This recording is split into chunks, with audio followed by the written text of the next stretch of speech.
ഇപ്പോൾ ആരംഭിക്കാൻ പോകുന്നു രാജ്യത്തെ ഏറ്റവും വലിയ വിചാരണ കോടതിയായ ആപ്കെ അദാലത്തിൽ രജത് ശർമ്മയോടൊപ്പം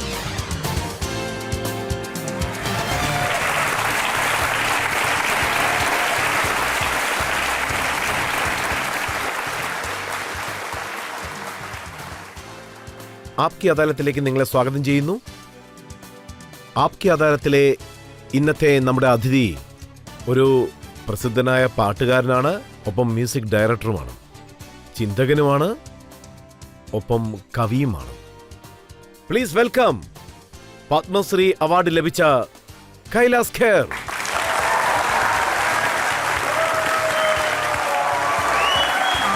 अहोभाग्य अहोभाग्य.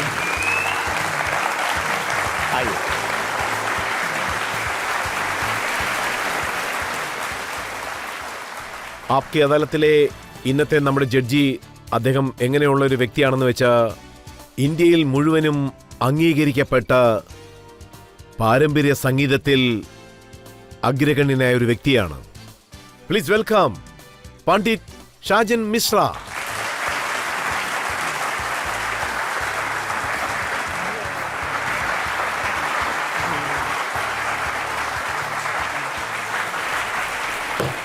ഇന്നത്തെ വിചാരണ തുടങ്ങാം.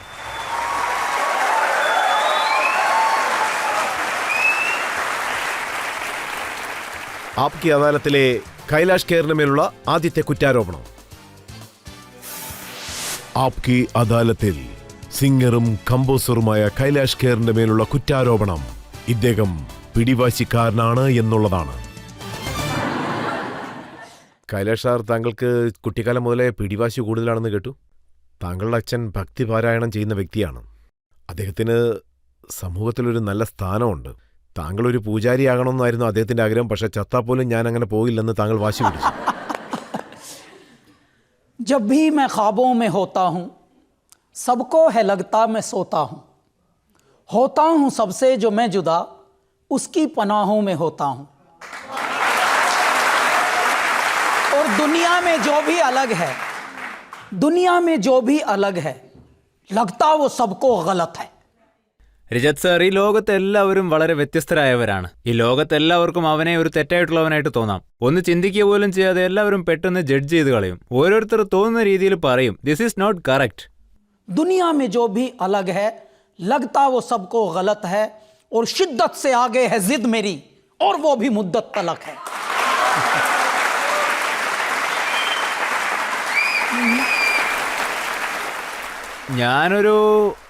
അതായത് ജീവിതം എല്ലാവരും ജീവിക്കുന്നതാണ്. ഞാൻ കുറച്ച് പിടിവാശിയോടെ ജീവിക്കുന്നു, താല്പര്യത്തോടെ ജീവിക്കുന്നു. ആ ഒരു ഭ്രാന്ത് തന്നെയായിരിക്കും ഒരുപക്ഷെ എന്നെ ഇന്ന് കാണുന്ന കൈലാഷ് ഖേർ ആക്കിയത്. മൊത്തം 18 വർഷത്തെ കരിയറാണ് സാർ. 18 വർഷം കൊണ്ട് ആളുകൾക്ക് പല മാറ്റങ്ങളും സംഭവിക്കാറുണ്ട്. പലരും ഈ ഒരു കാര്യത്തിലായിരിക്കും ബിസി ആവുക. വൈകുന്നേരം ജോലിയൊക്കെ കഴിഞ്ഞ് കുറച്ചു നേരം ഒരു എൻജോയ്മെന്റിന് വേണ്ടി, പിന്നെ ഷോ ഒക്കെ കഴിഞ്ഞതിന് ശേഷം ബാക്കിയുള്ള കാര്യങ്ങളിലൊക്കെ ബിസി ആവുന്നു. എനിക്കങ്ങനെയുള്ള ഒരു കാര്യവും അറിയില്ല. കാരണം നമ്മുടെ മനസ്സിനകത്ത് ഒരു അശാന്തി ഉണ്ടെങ്കിൽ നമുക്ക് മര്യാദയ്ക്ക് ഉറക്കം പോലും വരില്ല. പിന്നെ ദൈവം നമ്മളെ നോക്കി ചിരിക്കും. കാരണം ഒരു ജന്മത്തിൽ നീ നന്നായിട്ട് ഉറങ്ങി, മറ്റൊരു ജന്മത്തിൽ നീ വേറെന്തൊക്കെയോ ചെയ്തു കൂട്ടി. ഈ ജന്മത്തിൽ നീ ഒരു ആഗ്രഹത്തോടു കൂടിയാണ് ജനിച്ചിരിക്കുന്നത്. ഓരോ നിമിഷവും നിന്നെ പിടിച്ചു നിർത്തുന്നത് ആ ആഗ്രഹങ്ങളാണ്. ആ ഒരു കാരണം കൊണ്ട് ഈ കഴിഞ്ഞ 18 വർഷങ്ങളിൽ 2000 ഗാനങ്ങൾ 21 ഭാഷകളിൽ. ഇത് ശരിക്കും പറഞ്ഞാൽ എനിക്ക് കൃത്യമായൊരു ഐഡിയ ഇല്ലാതിരുന്ന കാര്യമായിരുന്നു സാർ. അതായത് ഇത്ര വേഗത്തിൽ എങ്ങനെയാ ഇത് സംഭവിച്ചത് എന്ന്. തീർച്ചയായും ഇത് ദൈവാനുഗ്രഹമാണ്. പോലും അറിയാതെ ഒരു ആകാംക്ഷയിൽ മ്യൂസിക് ഡയറക്ടർ ആണോന്നും പറഞ്ഞ് വീട്ടിൽ നിന്ന് ഓടിപ്പോയത്. അത് തന്നെ. കാരണം കുട്ടിക്കാലം മുതൽ തന്നെ എൻ്റെ താല്പര്യങ്ങൾ വ്യത്യസ്തമായിരുന്നു. മാത്രമല്ല ഈ ലോകം എങ്ങനെയാണോ ഉള്ളത് അതുപോലെ തന്നെ ഇല്ലാത്ത കാര്യങ്ങളെക്കുറിച്ച് ഓർത്ത് എനിക്കും ചില ആശങ്കകളുണ്ടായിരുന്നു. അതാണ് ഈ ലോകത്ത് പലരെ കൊണ്ടും സഹിക്കാൻ പറ്റാത്തത്. കുട്ടിക്കാലം മുതലേ ഞാനെല്ലാം തുറന്ന് സംസാരിക്കുന്ന ഒരാളാണ്. ഈ ഭൂമിയിലെ ജനങ്ങൾ എങ്ങനെയാണ് കുട്ടികളെ വീട്ടിൽ വെച്ച് തന്നെ കള്ളം പറയാൻ പഠിപ്പിക്കുന്നത്? ഈ കാര്യങ്ങളൊക്കെ രജത് സർ ഞാൻ വളരെ ശ്രദ്ധിക്കുന്നുണ്ടായിരുന്നു. ഒരു ചെറിയ ബാലകൻ എന്ന നിലയിൽ ഞാൻ മനസ്സിലാക്കിയതെല്ലാം ഈ ലോകം പറയുന്ന കാര്യം ഒന്നായിരിക്കും, എന്നാൽ പ്രവർത്തിക്കുന്നത് വേറൊന്നായിരിക്കും. അത് എങ്ങനെയാണെന്ന് വെച്ചാൽ, നോക്കൂ, നിങ്ങൾ നിങ്ങളുടെ ഒരു ദിവസം ആരംഭിക്കുകയാണ്. നല്ല മനസ്സോടെ പ്രാർത്ഥനയോടെ ഒരു ദിവസം ആരംഭിക്കുകയാണ്. അതിൻ്റെ ഇടയ്ക്ക് പെട്ടെന്ന് നിങ്ങൾക്കൊരു ഫോൺ വരുന്നു. അപ്പോൾ നിങ്ങളുടെ കുട്ടികളോട് ഫോൺ എടുത്തിട്ട് പറയാൻ പറയും, അച്ഛനിപ്പോൾ ഒരു യാത്രയിലാണ് എന്ന്, ഔട്ട് ഓഫ് സിറ്റിയിലാണ്, ഔട്ട് ഓഫ് കൺട്രിയിലാണെന്ന് പറയാൻ പറയും. അപ്പോൾ ആ കുട്ടി ഈ ഒരു കാര്യം എന്നും മനസ്സിൽ സൂക്ഷിക്കും. വീട്ടിലെല്ലാവരും കള്ളം പറയരുത്, സത്യം പറയണമെന്നൊക്കെ പറയാറുണ്ട്. അതേസമയം കള്ളം പറയാൻ ട്രെയിനിങ് തരുന്നു. ആ കൊച്ചു കുട്ടിയുടെ മനസ്സിൽ ഇപ്പോൾ ഒരു കൺഫ്യൂഷൻ ഉടലെടുക്കുകയാണ്. ഇങ്ങനെയൊരു കൺഫ്യൂഷൻ ഉണ്ടായപ്പോൾ ഞാൻ അതിനെയൊക്കെ തകർത്തെറിയുകയാണ് ഉണ്ടായത്. ഇതാണ് ഞാൻ ചെയ്ത തെറ്റ്. ഒരു തവണ ഇങ്ങനെയൊരു കാര്യം ഞാൻ നേരിട്ട് തുറന്നു പറഞ്ഞു. എനിക്ക് പിടിവാശി ഉണ്ടായിരുന്നു, ഒപ്പം എനിക്ക് കുറച്ച് തല്ലും കിട്ടി. തല്ല് കിട്ടിയപ്പോൾ തന്നെ ഞാൻ വീട് വിട്ട് ഇറങ്ങിപ്പോയി. വീട് വിട്ട് ഇറങ്ങി പോകുമ്പോൾ എൻ്റെ മനസ്സിൽ ഒരു വാശി മാത്രമേ ഉണ്ടായിരുന്നുള്ളൂ. ഈ ലോകത്ത് എല്ലാവരും എങ്ങനെയാണോ ജീവിക്കുന്നത് അതുപോലെ ഞാൻ ആവാൻ പാടില്ല. അതുകൊണ്ട് തന്നെ ഞാൻ പുറത്തിറങ്ങിപ്പോയി. പുറത്തു പോയി എന്തൊക്കെയായിരുന്നു?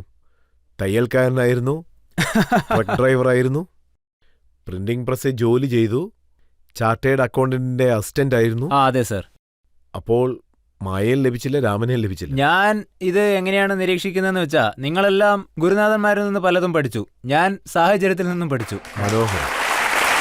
സോ ഇപ്പോ എനിക്ക് എന്താണ് തോന്നുന്നതെന്ന് വെച്ചാൽ, ഞാൻ ഇങ്ങനെയാണ് സൃഷ്ടിക്കപ്പെട്ടിരിക്കുന്നത്. എന്നെ സൃഷ്ടിച്ച ദൈവം എന്നെ കുറച്ച് ശുദ്ധീകരിച്ചിട്ടാണ് സൃഷ്ടിച്ചത്. എങ്ങനെയാണെന്ന് വെച്ചാൽ, അത് ഒരു ഡാർക്ക് റൂമിൽ നെഗറ്റീവ് കഴുകിയതിന് ശേഷം ഒരു ക്ലിയർ പിക്ചർ തെളിഞ്ഞു വരും.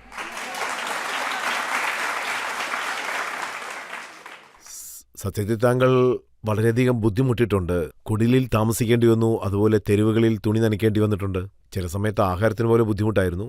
അതിനുശേഷം താങ്കൾ ഒരു എക്സ്പോർട്ടർ ആകണമെന്ന് ആഗ്രഹിച്ചു. സാർ, ഞാൻ ആഗ്രഹിച്ചതെല്ലാം നേടിയിട്ടുണ്ട്. ഞാനൊരു എക്സ്പോർട്ടറായി മാറി. ഹാംബർഗ്, ജർമ്മനിയിലെ ഒരു സിറ്റി, ഹാംബർഗിലേക്ക് ഞാൻ സാധനങ്ങൾ വിറ്റു.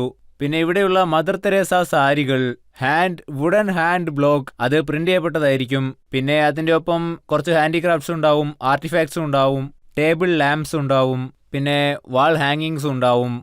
സോ ഇതൊക്കെ രാജസ്ഥാനിലെ ജോധ്പൂർ, ജയ്പൂർ, പിന്നെ ഇവിടെയുള്ള ലാൽ കില, സുന്ദർ നഗർ, ഈ പറഞ്ഞ നാടുകളിലൊക്കെ എനിക്കിതിൻ്റെ ഡീലേഴ്സ് ഉണ്ടായിരുന്നു. ഇവരുടെ അടുത്ത് നിന്നൊക്കെ കളക്ട് ചെയ്തിട്ട് ഇത് ഞാൻ പുറത്തേക്ക് കയറ്റി അയക്കും. എല്ലാം നന്നായിട്ടാണ് പോയിക്കൊണ്ടിരുന്നത്, എൻ്റെ പ്ലാൻ പ്രകാരം തന്നെ. പിന്നെ എന്താ സംഭവിച്ചതെന്ന് വെച്ചാൽ, അതായത് ശരിക്കും സംഭവിച്ചത്, ഞങ്ങൾ ഒരു ഷിപ്മെൻറ്റിൽ അഡ്വാൻസ് കൊടുത്തു കഴിഞ്ഞപ്പോൾ വല്ലാത്തൊരു ഫീലിംഗ് ആയിരുന്നു ഞങ്ങൾക്ക്. അത് എങ്ങനെയുള്ളൊരു ഫീലിംഗ് ആണെന്ന് വെച്ചാൽ, വിക്ടറി നേടിയിരിക്കുന്നു, ഇത് ശരിക്കും കൊള്ളാം. പിന്നെ ഞാൻ നോയിഡയിലും അഡ്വാൻസ് കൊടുത്തു, ആ അട്ടാഫിയറിൻ്റെ അടുത്തായിട്ട്. ഞാൻ വാങ്ങിയ സമയത്ത് എനിക്ക് ആ സ്ഥലം നല്ല ഓർമ്മയുണ്ട്. അതായത് कहते हैं कि कश्तियाँ लाख नज़दीक साहिल सही पर खुदा फिर कोई चाल चल जाएगा, तूने मखमूर नज़रों से देखा तो है, क्या करोगे अगर दिल मचल जाएगा. സോ അങ്ങനെയാണ് സംഭവിച്ചത്. ഒരാൾ ഏതെങ്കിലും ഒരു കാര്യത്തിൽ വിജയിച്ചാൽ അത് പിന്നീട് അയാളുടെ സ്ഥിരം ജോലിയായിട്ടങ്ങ് മാറ്റും. ഒരാൾക്ക് സ്വന്തം വീടില്ലെങ്കിൽ പോലും അയാൾ പ്രോപ്പർട്ടി ഡീലറായിട്ട് മാറും. ഒരാൾ IAS അല്ലെങ്കിലും IASകളെ സൃഷ്ടിക്കുന്ന ഇൻസ്റ്റിറ്റ്യൂട്ടുകൾ നടത്തും. ഇങ്ങനെയുള്ള കാര്യങ്ങൾക്കൊന്നും ഇവിടെ യാതൊരു നിയന്ത്രണവും ഇല്ല എന്നുള്ളതാണ് യാഥാർത്ഥ്യം. ഡൽഹി നഗരത്തിന് മറ്റൊരു അനുഗ്രഹവും ദൈവം നൽകിയിട്ടുണ്ട്. ഡൽഹി തട്ടിപ്പ് നടത്തി സമ്പാദിക്കാൻ പറ്റിയ സ്ഥലമാണ്. ഇവിടെ പല സ്ട്രാറ്റജികളും വർക്കാവും. അന്ന് ഞാൻ വീട് വിട്ടിറങ്ങിയ ആ സമയത്ത് എനിക്ക് കാര്യമായിട്ട് അറിവൊന്നുമില്ല. അതായത് വീട് വിട്ടിറങ്ങിയതിന് ശേഷം എന്തൊക്കെ സിറ്റുവേഷൻ ഫേസ് ചെയ്യേണ്ടി വരുമെന്ന്. പിന്നെ അങ്ങോട്ട് എന്തൊക്കെയാണ് നടന്നതെന്ന് വെച്ചാൽ, ഒരു വാശിയുടെ പുറത്ത് വീട് വിട്ടിറങ്ങിയതാ. എന്നാൽ പുറത്തെത്തിയതിനു ശേഷം കാര്യങ്ങളൊക്കെ ആകെ മാറി മറിഞ്ഞു. ആദ്യം സർവൈവ് ചെയ്യണം, ഏറ്റവും പ്രധാനമായിട്ട് ജീവനോടെ ഇരിക്കണം. അതുകൊണ്ട് തന്നെ ഞാൻ പല ഹാർഡ് ജോബ്സും ആദ്യം ചെയ്തിട്ടുണ്ട്. പിന്നെ വേറൊരു അവസ്ഥ, എനിക്ക് പല വർഷങ്ങളോളം നേരാംവണ്ണം ഭക്ഷണം കഴിക്കാൻ ഒരു സ്ഥലം പോലും ഇല്ലായിരുന്നു. കാരണം ഞാൻ ഹോട്ട് ടൈമിങ്സിലായിരുന്നു വർക്ക് ചെയ്തുകൊണ്ടിരുന്നത്. അതും ഒരാൾക്ക് ഡിഗ്രി പോലും ഇല്ലെങ്കിൽ അയാൾക്ക് പിന്നെ ഒരു ടൈമിങ്ങും ഉണ്ടാവില്ല, അതുപോലെ ഒരു ഷെഡ്യൂളും ബാധകമല്ല. അവരെ കൊണ്ട് ഒരു ദയവുമില്ലാതെ മറ്റുള്ളവർ പണിയെടുപ്പിക്കും. ഇതുപോലെ എൻ്റെ ട്രെയിനിങ് ഒക്കെ പല വ്യത്യസ്തമായ മാർഗങ്ങളിലൂടെയാണ് നടന്നത്. അങ്ങനെയാണെങ്കിൽ ഇത് സത്യമാണോ? എല്ലാ കാര്യത്തിലും താങ്കൾ ഫെയിലായിപ്പോയി. അതിനുശേഷം പൂജാരിയാവുന്നത് എത്രയോ ബെറ്റർ ആണെന്ന് പറഞ്ഞ് താങ്കൾ ഋഷികേശിലേക്ക് അച്ഛൻ്റെ ജോലിക്ക് വേണ്ടി പോയെന്ന് കേട്ടു. അതെ, ആ സമയം കൊണ്ട് ഞാൻ എല്ലാം തന്നെ അനുഭവിച്ചു കഴിഞ്ഞു, സാഹചര്യങ്ങൾ മനസ്സിലാക്കി. അപ്പോഴാണ് എനിക്ക് എൻ്റെ അച്ഛൻ പറഞ്ഞ ചില വാക്കുകൾ ഓർമ്മ വന്നത്. അതൊക്കെ ശരിയായിരുന്നു എന്ന് എനിക്കപ്പോൾ മനസ്സിലായി. അപ്പോൾ ഞാനൊരു മഹാനെ കണ്ടുമുട്ടി, അതായത് എൻ്റെ അച്ഛൻ്റെ ഒരു പഴയ സുഹൃത്തിനെ. സഫ്ദർജംഗ് എൻക്ലേവിൽ അദ്ദേഹത്തിന് ഒരു ആശ്രമം ഉണ്ടായിരുന്നു. അപ്പോൾ അദ്ദേഹം എന്നോട് പറഞ്ഞു, മോനെ നീ വാ, ഇപ്പോൾ നീ എൻ്റെ കൂടെ വാ, പരമാർത്ഥ നികേതൻ ഋഷികേശിൽ, അവിടെ നിനക്ക് ഒരുപാട് പഠിക്കാനുണ്ട് എന്ന്. സ്വാമി പരിപൂർണാനന്ദജി അവിടെ ഉണ്ടായിരുന്നു. അദ്ദേഹം പറഞ്ഞു 6 വർഷങ്ങൾ കൊണ്ട് നീ മന്ത്രങ്ങളൊക്കെ പഠിച്ചെടുക്കണം, പിന്നെ നീ ഒരു പുരോഹിതനാവും, അപ്പോൾ നിന്നെ ഞാൻ എങ്ങോട്ടെങ്കിലും പറഞ്ഞയക്കാം, അതായത് മൗറീഷ്യസ്, പിന്നെ സിംഗപ്പൂർ, മൗറീഷ്യസ് അതുപോലുള്ള ഏതെങ്കിലും ഒരു രാജ്യത്ത് പോവാന്ന്. അപ്പോൾ എനിക്ക് പെട്ടെന്ന് തോന്നി എല്ലാ കാര്യങ്ങളും പരാജയപ്പെട്ടവനാണ് ഞാൻ. ഇനിയെങ്കിലും ഈ മന്ത്രങ്ങളൊക്കെ പഠിച്ച് ഒരു പണ്ഡിതനായി, ഒരുപക്ഷെ വിദേശ രാജ്യത്ത് പോയിട്ടൊരു പണ്ഡിതനായാൽ അവിടെ നമ്മുടെ അച്ഛനെയും അമ്മയും പോലെ 150-നോ 200-നോ ഒന്നും പണിയെടുക്കേണ്ട ആവശ്യമില്ല, ദിവസവും നല്ലൊരു ഇൻകം തന്നെ നമുക്ക് കിട്ടും, എന്തായാലും പോയേക്കാം. അങ്ങനെ ഒരു ധാരണയോടെ ഞാൻ തിരിച്ച് വീട്ടിലേക്ക് വന്നു. അങ്ങനെയാണ് സംഭവിച്ചത് സർ. പിന്നെ എന്താന്ന് വെച്ചാ എല്ലാം നടത്തുന്നതും തീരുമാനിക്കുന്നതും ഒക്കെ ദൈവമാണല്ലോ. चले खूब तुरप की चाल लगा के रंगों का ताता, रचना के रचनाकार का खेला समझ नहीं आता.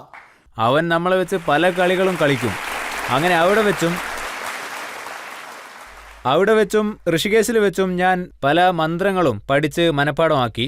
ആ സമയത്ത് എൻ്റെ കൂടെ ഉണ്ടായിരുന്നവർ, അവരൊക്കെ എൻ്റെ ക്ലാസ്മേറ്റ്സ് എന്ന് വേണമെങ്കിൽ പറയാം, അവരൊക്കെ എന്നേക്കാളും ഒരു 7, 8, 9 വയസ്സൊക്കെ ഇളയവരായിരുന്നു. ഞാൻ അന്ന് 21 വയസ്സുള്ള ഒരു യുവാവാണ്. 12, 13 വയസ്സൊക്കെ കഴിഞ്ഞു വന്നവനാണ്. എല്ലാ ഭാഗത്തു നിന്നും തല്ല് കിട്ടി വരുന്നതാണ്. ഇപ്പോൾ 21 വയസ്സിൽ ഒരു പണ്ഡിതനാവാൻ വേണ്ടി പോയിരിക്കുകയാണ്. പക്ഷെ എൻ്റെ ക്ലാസ്മേറ്റ്സിനൊക്കെ വെറും 13, 14 വയസ്സേ ഉള്ളൂ. അപ്പോൾ എൻ്റെ മനസ്സിൽ എന്താണെന്നറിയില്ല, ഒരു കോംപ്ലക്സ് തോന്നി. അയ്യോ, നമ്മൾ ഇങ്ങനെയൊക്കെ ചെയ്യേണ്ടതുണ്ടോ? എന്താ ഇത്, ഞാൻ പോകുന്നിടത്തൊക്കെ ഒരു തോൽവിയാവുകയാണല്ലോ. ഇപ്പോൾ ഇവിടെ എന്നെ പരീക്ഷിക്കാൻ വേണ്ടിയാണോ ദൈവം ഇവരെയൊക്കെ അയച്ചത്? അപ്പോൾ ഇങ്ങനെയൊക്കെ ചിന്തിക്കുന്ന സമയത്താണ് പല പ്രശ്നങ്ങളും ഒന്നിച്ചു വരുന്നത് പോലെ തോന്നുക. അപ്പോഴാണ് ഞാൻ എന്നെ സ്വയം അവസാനിപ്പിച്ചാലോ എന്ന് ചിന്തിച്ചത് സർ. അതായത് പൂർണ്ണമായിട്ട് പറഞ്ഞില്ല, ഗംഗയിലേക്കാണ് ചാടിയത് ആത്മഹത്യ ചെയ്യാൻ വേണ്ടി. അതെ, ഞാൻ വെള്ളത്തിലേക്ക് എടുത്ത് ചാടി. പിന്നെ പ്രകൃതിയുടെ എന്തോ ഒരു അനുഗ്രഹം കാരണം ഞാനിപ്പോഴും നിങ്ങളുടെ മുന്നിൽ ജീവനോടെ ഉണ്ട്. അതും ഞാനിപ്പോൾ എങ്ങനെയാ ഉള്ളതെന്ന് നിങ്ങൾ തന്നെ കാണുന്നുണ്ടല്ലോ. പലരുടെ അനുഗ്രഹം കൊണ്ടാണിത്. ഇത്രയേ സംഭവിച്ചുള്ളൂ സാർ. പിന്നെ മറ്റൊരു കാര്യം എൻ്റെ മനസ്സിൽ എപ്പോഴും തോന്നിക്കൊണ്ടിരുന്നത്, അതായത് ദൈവമേ, ഞാൻ ഈ ഒരു കാലഘട്ടത്തിൽ ഇങ്ങനെയൊരു പ്രത്യേക സ്ഥലത്ത് ഞാൻ ജനിച്ചു വളർന്നുകൊണ്ടിരിക്കുകയാണ്. എന്നാൽ ഇവിടെ ഒട്ടും സെൻസിറ്റീവ് അല്ലാത്ത മനുഷ്യരും ജീവിച്ചിരിപ്പുണ്ട്. ഇവരുടെയൊക്കെ ഇടയിലാണ് നമ്മൾ അതിജീവിച്ചു പോകേണ്ടത്. മാറാൻ പാടില്ല. ഇവിടെയുള്ളവരുടെയൊക്കെ കൂടെ നമ്മളും നിലനിൽക്കണം. അതായത് നിങ്ങളെല്ലാവരും ആരെങ്കിലും കാണുകയാണെങ്കിൽ എല്ലാവരും ചോദിക്കുന്ന സാധാരണ ചോദ്യങ്ങൾ ഒരു മെഷീൻ പോലെയാണ്. How are you? നിങ്ങൾക്ക് സുഖമാണോ? വല്ലതും കഴിച്ചായിരുന്നോ? യാതൊരു ബന്ധവും ഉണ്ടാവില്ല. ഇപ്പോൾ നോക്കുകയാണെങ്കിൽ നമ്മുടെ മുന്നിലുള്ള ആൾ നമുക്ക് നന്നായിട്ട് അറിയാവുന്ന ആളായിരിക്കും. എന്നാലും അയാളും ഒരു മെഷീനെ പോലെ തന്നെ മാറിയേ തീരൂ. ഞാൻ വളരെ നന്നായിട്ടിരിക്കുന്നു പറഞ്ഞു വരുമ്പോൾ പല പ്രശ്നങ്ങളും അനുഭവിക്കുന്ന ഒരാളായിരിക്കും അത്. ഇങ്ങനെ ഒരുപാട് സംഭവിച്ചുകൊണ്ടിരിക്കുന്നുണ്ട് സാർ. ഒരാൾ എങ്ങനെ നിങ്ങളെ മാറ്റുന്നുവോ അതുപോലെ തന്നെ നിങ്ങളും മാറണം. ഇങ്ങനെയാണ് ഓരോരുത്തരും മാറി പുതിയൊരാളായിട്ട് മാറുന്നത്. അങ്ങനെയൊന്നുമില്ല. ചെറിയ നദികൾ ഒരു മഹാനദിയെ സൃഷ്ടിക്കുന്നു. നമ്മളെല്ലാവരും ഒരു നദിയെ പോലെയാണ്. നമ്മളെല്ലാവരും ഒരു കടല് പോലെയാണ്. നമ്മളെല്ലാവരും പർവ്വതം പോലെയാണ്. നമ്മളെല്ലാവരും പ്രകൃതിയുടെ ഭാഗമാണ്. പക്ഷേ നമ്മുടെ പ്രവൃത്തികളും ശീലങ്ങളും ഒക്കെ നമ്മളെ പരമാവധി പുറത്ത് ഫേക്കായിട്ട് കാണിക്കുന്ന രീതിയിലാണ്. ഇതാണ് യാഥാർത്ഥ്യം. സോ ഇങ്ങനെയുള്ള സംശയങ്ങളിലൂടെ, ഇങ്ങനെ എന്ത് ചെയ്യണമെന്ന് തിരിച്ചറിവില്ലാതെ നിൽക്കുന്ന അവസ്ഥയിലൂടെ എൻ്റെ മനസ്സിൽ ഇങ്ങനെയൊരു ചിന്ത തോന്നി. അതായത് ഞാൻ എന്തുകൊണ്ട് ഈ ജീവിതം അവസാനിപ്പിച്ചുകൂടാ എന്ന്. ദൈവമേ, ഞാനൊരു തെറ്റായ സമയത്ത് തെറ്റായ സ്ഥലത്താണോ ജനിച്ചിരിക്കുന്നത്? സോ എടുത്തു ചാടി. പിന്നെ എൻ്റെ പുറകിൽ വേറെ ആരോ ചാടി എൻ്റെ തല പിടിച്ച് വലിച്ച് എന്നെ എങ്ങനെയൊക്കെയോ രക്ഷിച്ചു. എന്നെ കരയ്ക്കടുപ്പിച്ചു. പിന്നെ ഞാൻ കുറച്ച് ബോധമില്ലാതെ കിടക്കായിരുന്നു. അവർ ചോദിച്ചു, നിനക്ക് നീന്താൻ അറിയില്ലെന്നുണ്ടെങ്കിൽ എന്തിനാ ചാടിയതെന്ന്, ചാവാൻ പോയതാണോ എന്ന് ചോദിച്ചു. ഞാൻ പറഞ്ഞു, അതെ, ചാകാൻ പോയതാണ് എന്ന്. എനിക്കൊരു നല്ല അടി വെച്ച് തന്നു എൻ്റെ തലയുടെ ഭാഗത്ത്. അപ്പോൾ ഞാൻ ഒരു ദിവസം മുഴുവനും 24 മണിക്കൂറും രജത് സർ റൂമിൽ നിന്ന് പുറത്തിറങ്ങിയതേയില്ല. കാരണം ഞാൻ ചിന്തിച്ചു, ദൈവമേ, ഞാൻ ഇതിലും തോറ്റുപോയല്ലോ എന്ന്. ദൈവമേ, ഞാൻ എന്ത് ചെയ്താലും എന്തിലൊക്കെ കൈവച്ചാലും തോൽവി മാത്രമാണല്ലോ ഫലം. I M A prodigy of failures. ഞാൻ തോൽവികളിലൂടെ സൃഷ്ടിക്കപ്പെട്ടവനാണ്. എന്തുകൊണ്ടാണ് ദൈവമേ ഇങ്ങനെ? ഞാൻ എന്തിനാണ് ജീവിക്കുന്നതെന്ന് പോലും മനസ്സിലാവുന്നില്ല. ഞാൻ എന്തിനാണ് ജീവിക്കുന്നത്? എനിക്ക് എന്തിനാണ് നീ ജീവൻ തന്നത്? ആ സമയത്ത് എൻ്റെ മനസ്സിൽ ഇങ്ങനെയുള്ള ചോദ്യങ്ങളായിരുന്നു മുഴുവനും. എന്നാൽ ഇന്ന് ആ ചോദ്യങ്ങൾക്കൊക്കെ ദൈവം എനിക്ക് എങ്ങനെയുള്ള ഉത്തരമാണ് നൽകിയിരിക്കുന്നതെന്നാൽ, ഒരുപക്ഷെ എൻ്റെ ബുദ്ധിശക്തി കുറവാണെങ്കിലും ഒരുപാട് കഴിവുകൾ അതിൽ നൽകിയിട്ടുണ്ട്. ആ തോൽവികളെപ്പം ഞാൻ കാര്യമാക്കുന്നേയില്ല. താങ്കളെ കൂടുതൽ ഇഷ്ടപ്പെടുന്ന ഒരു വ്യക്തി എന്നോടൊരു കാര്യം പറഞ്ഞു. അതായത് ഗംഗയിൽ വെള്ളം കുറവായതുകൊണ്ട് താങ്കൾ ആത്മഹത്യ ചെയ്യാൻ വേണ്ടി മുംബൈയിലേക്ക് പോയി. അവിടെ കടലിന് നല്ല ആഴമല്ലേ? അതെ, സത്യമാണ് രജത് സർ. ജനങ്ങൾ മുംബൈയിലേക്ക് ഒന്നുകിൽ സിനിമയിൽ പാടാൻ വേണ്ടി വരും, അതല്ലെങ്കിൽ ആ സിനിമാ ലോകത്തേക്ക് കാലെടുത്ത് വെക്കാനായിട്ട് വരും. എന്നെ ദൈവം മുംബൈയിലേക്ക് എത്തിച്ചപ്പോൾ ഞാൻ ആ സമയത്ത് എൻ്റെ ഈ ബില്ലൽ പോലെയുള്ള പാട്ടുകൾ, അതിലെ വാക്കുകളൊക്കെ കുറച്ച് വ്യത്യസ്തമായിരിക്കും. അതേപോലെ അതിൽ പറഞ്ഞ കാര്യങ്ങളും കുറച്ച് വ്യത്യസ്തമായിരിക്കും. റൊമാൻസ് പോലെയുള്ള പാട്ടുകൾക്കും കുറച്ച് വ്യത്യസ്തമായ ഒരു നാച്ചർ ഉണ്ടാവും. ഞാൻ അതുപോലെയുള്ള പാട്ടുകളുടെ ആൽബം ചെയ്യാമെന്ന് കരുതി പോയതാ. അതായത് തുടക്കത്തിൽ ഞാൻ അത്തരത്തിലൊരു വാശിയോട് കൂടിയാണ് പോയത്. ഞാൻ എപ്പോഴും അവിടെ ഒരു കടൽ തീരത്ത് ഇരിക്കാറുണ്ടായിരുന്നു, ജൂഹുവിൽ. അപ്പോൾ ഞാൻ അവിടെ വെച്ച് പ്രാർത്ഥിക്കാറുള്ളതൊന്ന് മാത്രമാണ്: സമുദ്രദേവ, എൻ്റെ അമ്മ ഒരിക്കലും എന്നെ മടിയിൽ കിടത്തിയിട്ടില്ല, നിങ്ങളത് ചെയ്യണം.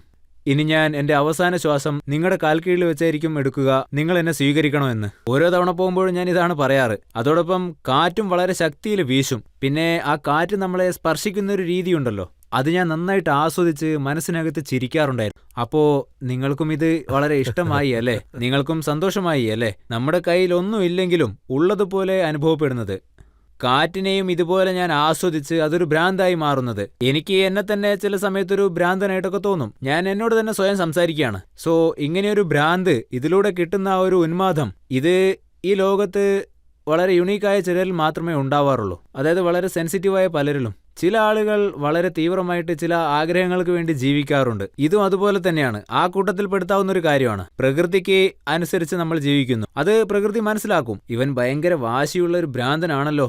ഈ ലോകം മുഴുവനും പലതിന്റെയും പിന്നാലെ ഓടുകയാണ്. കാശിന്റെ പുറകെ ഓടുന്നു, പവറിന്റെ പിന്നാലെ ഓടുന്നു. പക്ഷെ നിങ്ങൾ ചിന്തിച്ചിട്ടുണ്ടോ ഈ പണം ആരുടെ പുറകെയാണ് ഓടുന്നത് എന്ന്? ഈ പവർ ആരുടെ പുറകെയാണ് പോവുക എന്ന്? രജത് സർ, അങ്ങയുടെ മുന്നിൽ ഈ പാവം ഇരിക്കുന്നുണ്ട്. അതായത് ഒരു കുഞ്ഞിന്റെ മാതാപിതാക്കൾ അതിനെ എങ്ങനെയൊക്കെയാണോ ഭക്ഷണം കഴിപ്പിക്കുന്നത്. ഇന്നാ മോനെ, ഇത് ലാസ്റ്റാണ്, കഴിക്കി. ദാ ഗണപതി ഭഗവാൻ കഴിച്ചു, ദേ കൃഷ്ണ ഭഗവാനും കഴിച്ചു, അടുത്തത് നീയാ കഴിക്കേണ്ടതെന്നൊക്കെ പറഞ്ഞ് കഴിപ്പിക്കും. എന്നോട് ദൈവവും ഇത് തന്നെയാണ് കാണിച്ചത് സർ. അതായത് എൻ്റെ അച്ഛനും അമ്മയും അവസാന നിമിഷം എനിക്ക് ഇങ്ങനെ ഒരു അനുഗ്രഹം തന്നിട്ട് പോയി. അതായത് മോനെ, നീ ഈ ജീവിക്കുന്ന ഒരു രീതിയുണ്ടല്ലോ, അതായത് നിന്റെ മനസ്സിനകത്തുള്ള ഈ ഒരു ധർമ്മത്തെക്കുറിച്ചുള്ള ബോധം, നല്ല കാര്യങ്ങൾ മാത്രം ചെയ്ത് ജീവിക്കണമെന്നുള്ളൊരു ചിന്ത, ഇതൊക്കെ നീ ഒരു ദിവസം മറക്കുമെന്ന് പറഞ്ഞു. ഞാനിപ്പോൾ അതൊക്കെ മറന്നു. ഞാൻ പറയുന്നത് സത്യമാണ്. നിങ്ങൾ പറഞ്ഞ പോലെ തന്നെയാണ്. നിങ്ങൾ ഞാൻ ഇവിടെ സമയം തന്നതിനെ പറ്റി പറഞ്ഞില്ലേ, ഇപ്പൊ എനിക്ക് ഇവിടെ തരാൻ സമയം ഉണ്ടായിട്ടല്ല.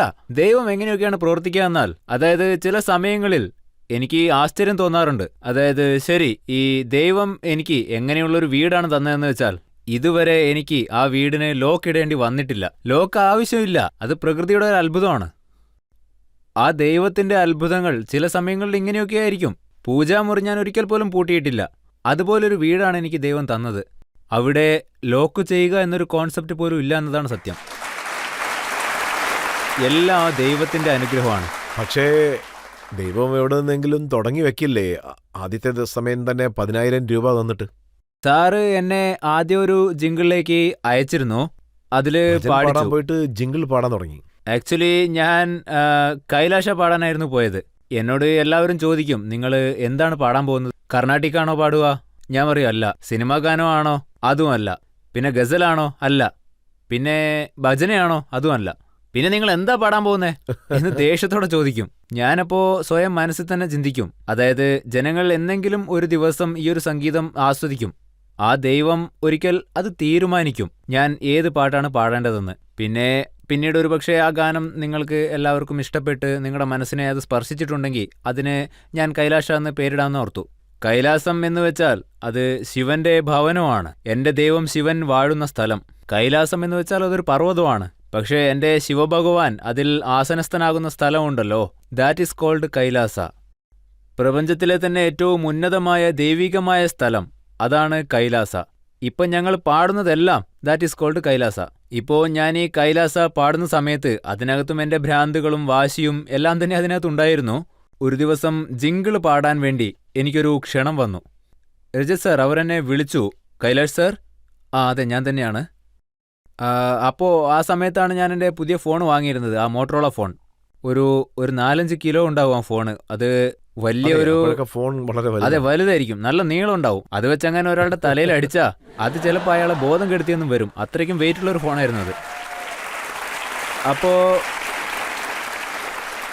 അന്നൊക്കെ ഈ മിസ്ഡ് കോൾ അടിക്കുന്ന രീതി ഒരു പതിവുള്ള ഒന്നായിരുന്നു.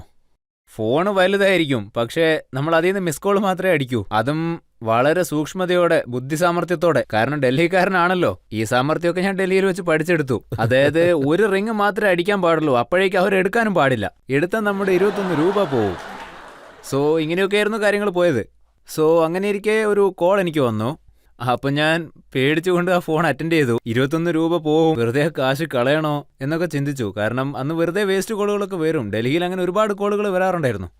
ആ, എന്താ പറ്റിയേ, എന്താ കാര്യം, എവിടെയെങ്കിലും ബ്രേക്ക് കിട്ടിയോ? ഇങ്ങനെയുള്ള 2-3 കോളൊക്കെ ഇടയ്ക്കിടയ്ക്ക് വരാറുണ്ടായിരുന്നു. അങ്ങനെ ഇരിക്കുകയാണ് കറക്റ്റായിട്ട് ആ ഒരു കോൾ വന്നത്. ജിംഗിൾസിന് വേണ്ടിയാണ് നിങ്ങളെ ഇപ്പോൾ വിളിക്കുന്നതെന്ന് പറഞ്ഞു, അതും മഹാലക്ഷ്മിയിലേക്ക്. അതൊരു ഫേമസ് ആയിട്ടുള്ള സ്റ്റുഡിയോ ആണ്, അവിടെ പോയിട്ട് ജിംഗിൾ ചെയ്യാൻ പറഞ്ഞു. അപ്പോൾ ഞാൻ ഓക്കെ, ഞാൻ വന്നിട്ട് ജിംഗിൾ പാടാന്ന് പറഞ്ഞു. ശരി, നിങ്ങളുടെ അഡ്രസ്സ് എനിക്ക് പറഞ്ഞു തരുമെന്ന് പറഞ്ഞു. ഞാൻ എങ്ങോട്ടാണ് വരേണ്ടത്, എന്താ ചെയ്യേണ്ടതെന്നൊക്കെ ചോദിച്ചു. അങ്ങനെ അതിൻ്റെ ഇടയ്ക്ക് ഞാൻ ചെറിയ ധൃതി കാണിച്ചു. അങ്ങനെ ഞാനൊരു ഡൽഹിക്കാരനാണെന്ന് അവർക്ക് മനസ്സിലായി കാണും. പിന്നെയാണ് ഞാൻ ശരിക്കും ആലോചിച്ചത്, സാർ ഈ ജിംഗിൾ എന്ന് വെച്ചാൽ എന്താ?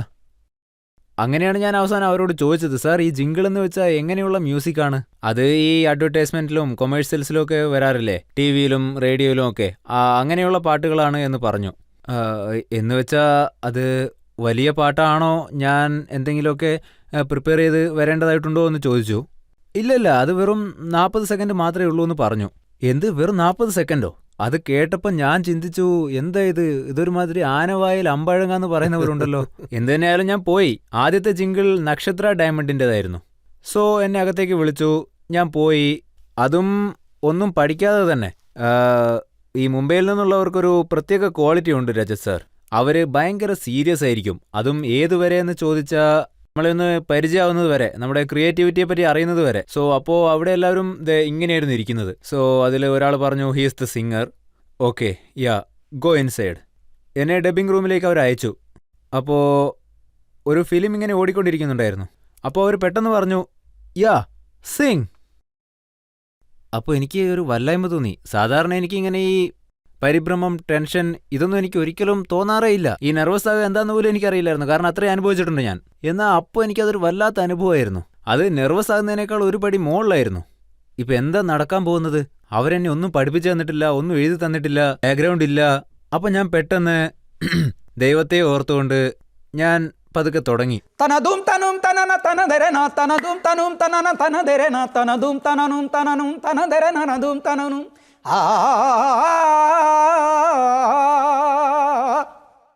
ഞാൻ ഇങ്ങനെ പാടി. അപ്പോൾ അവർ പെട്ടെന്ന് അകത്ത് നിന്ന് കൺട്രോൾ റൂമിൽ നിന്ന് പറഞ്ഞു, യാ, കം ഔട്ട്.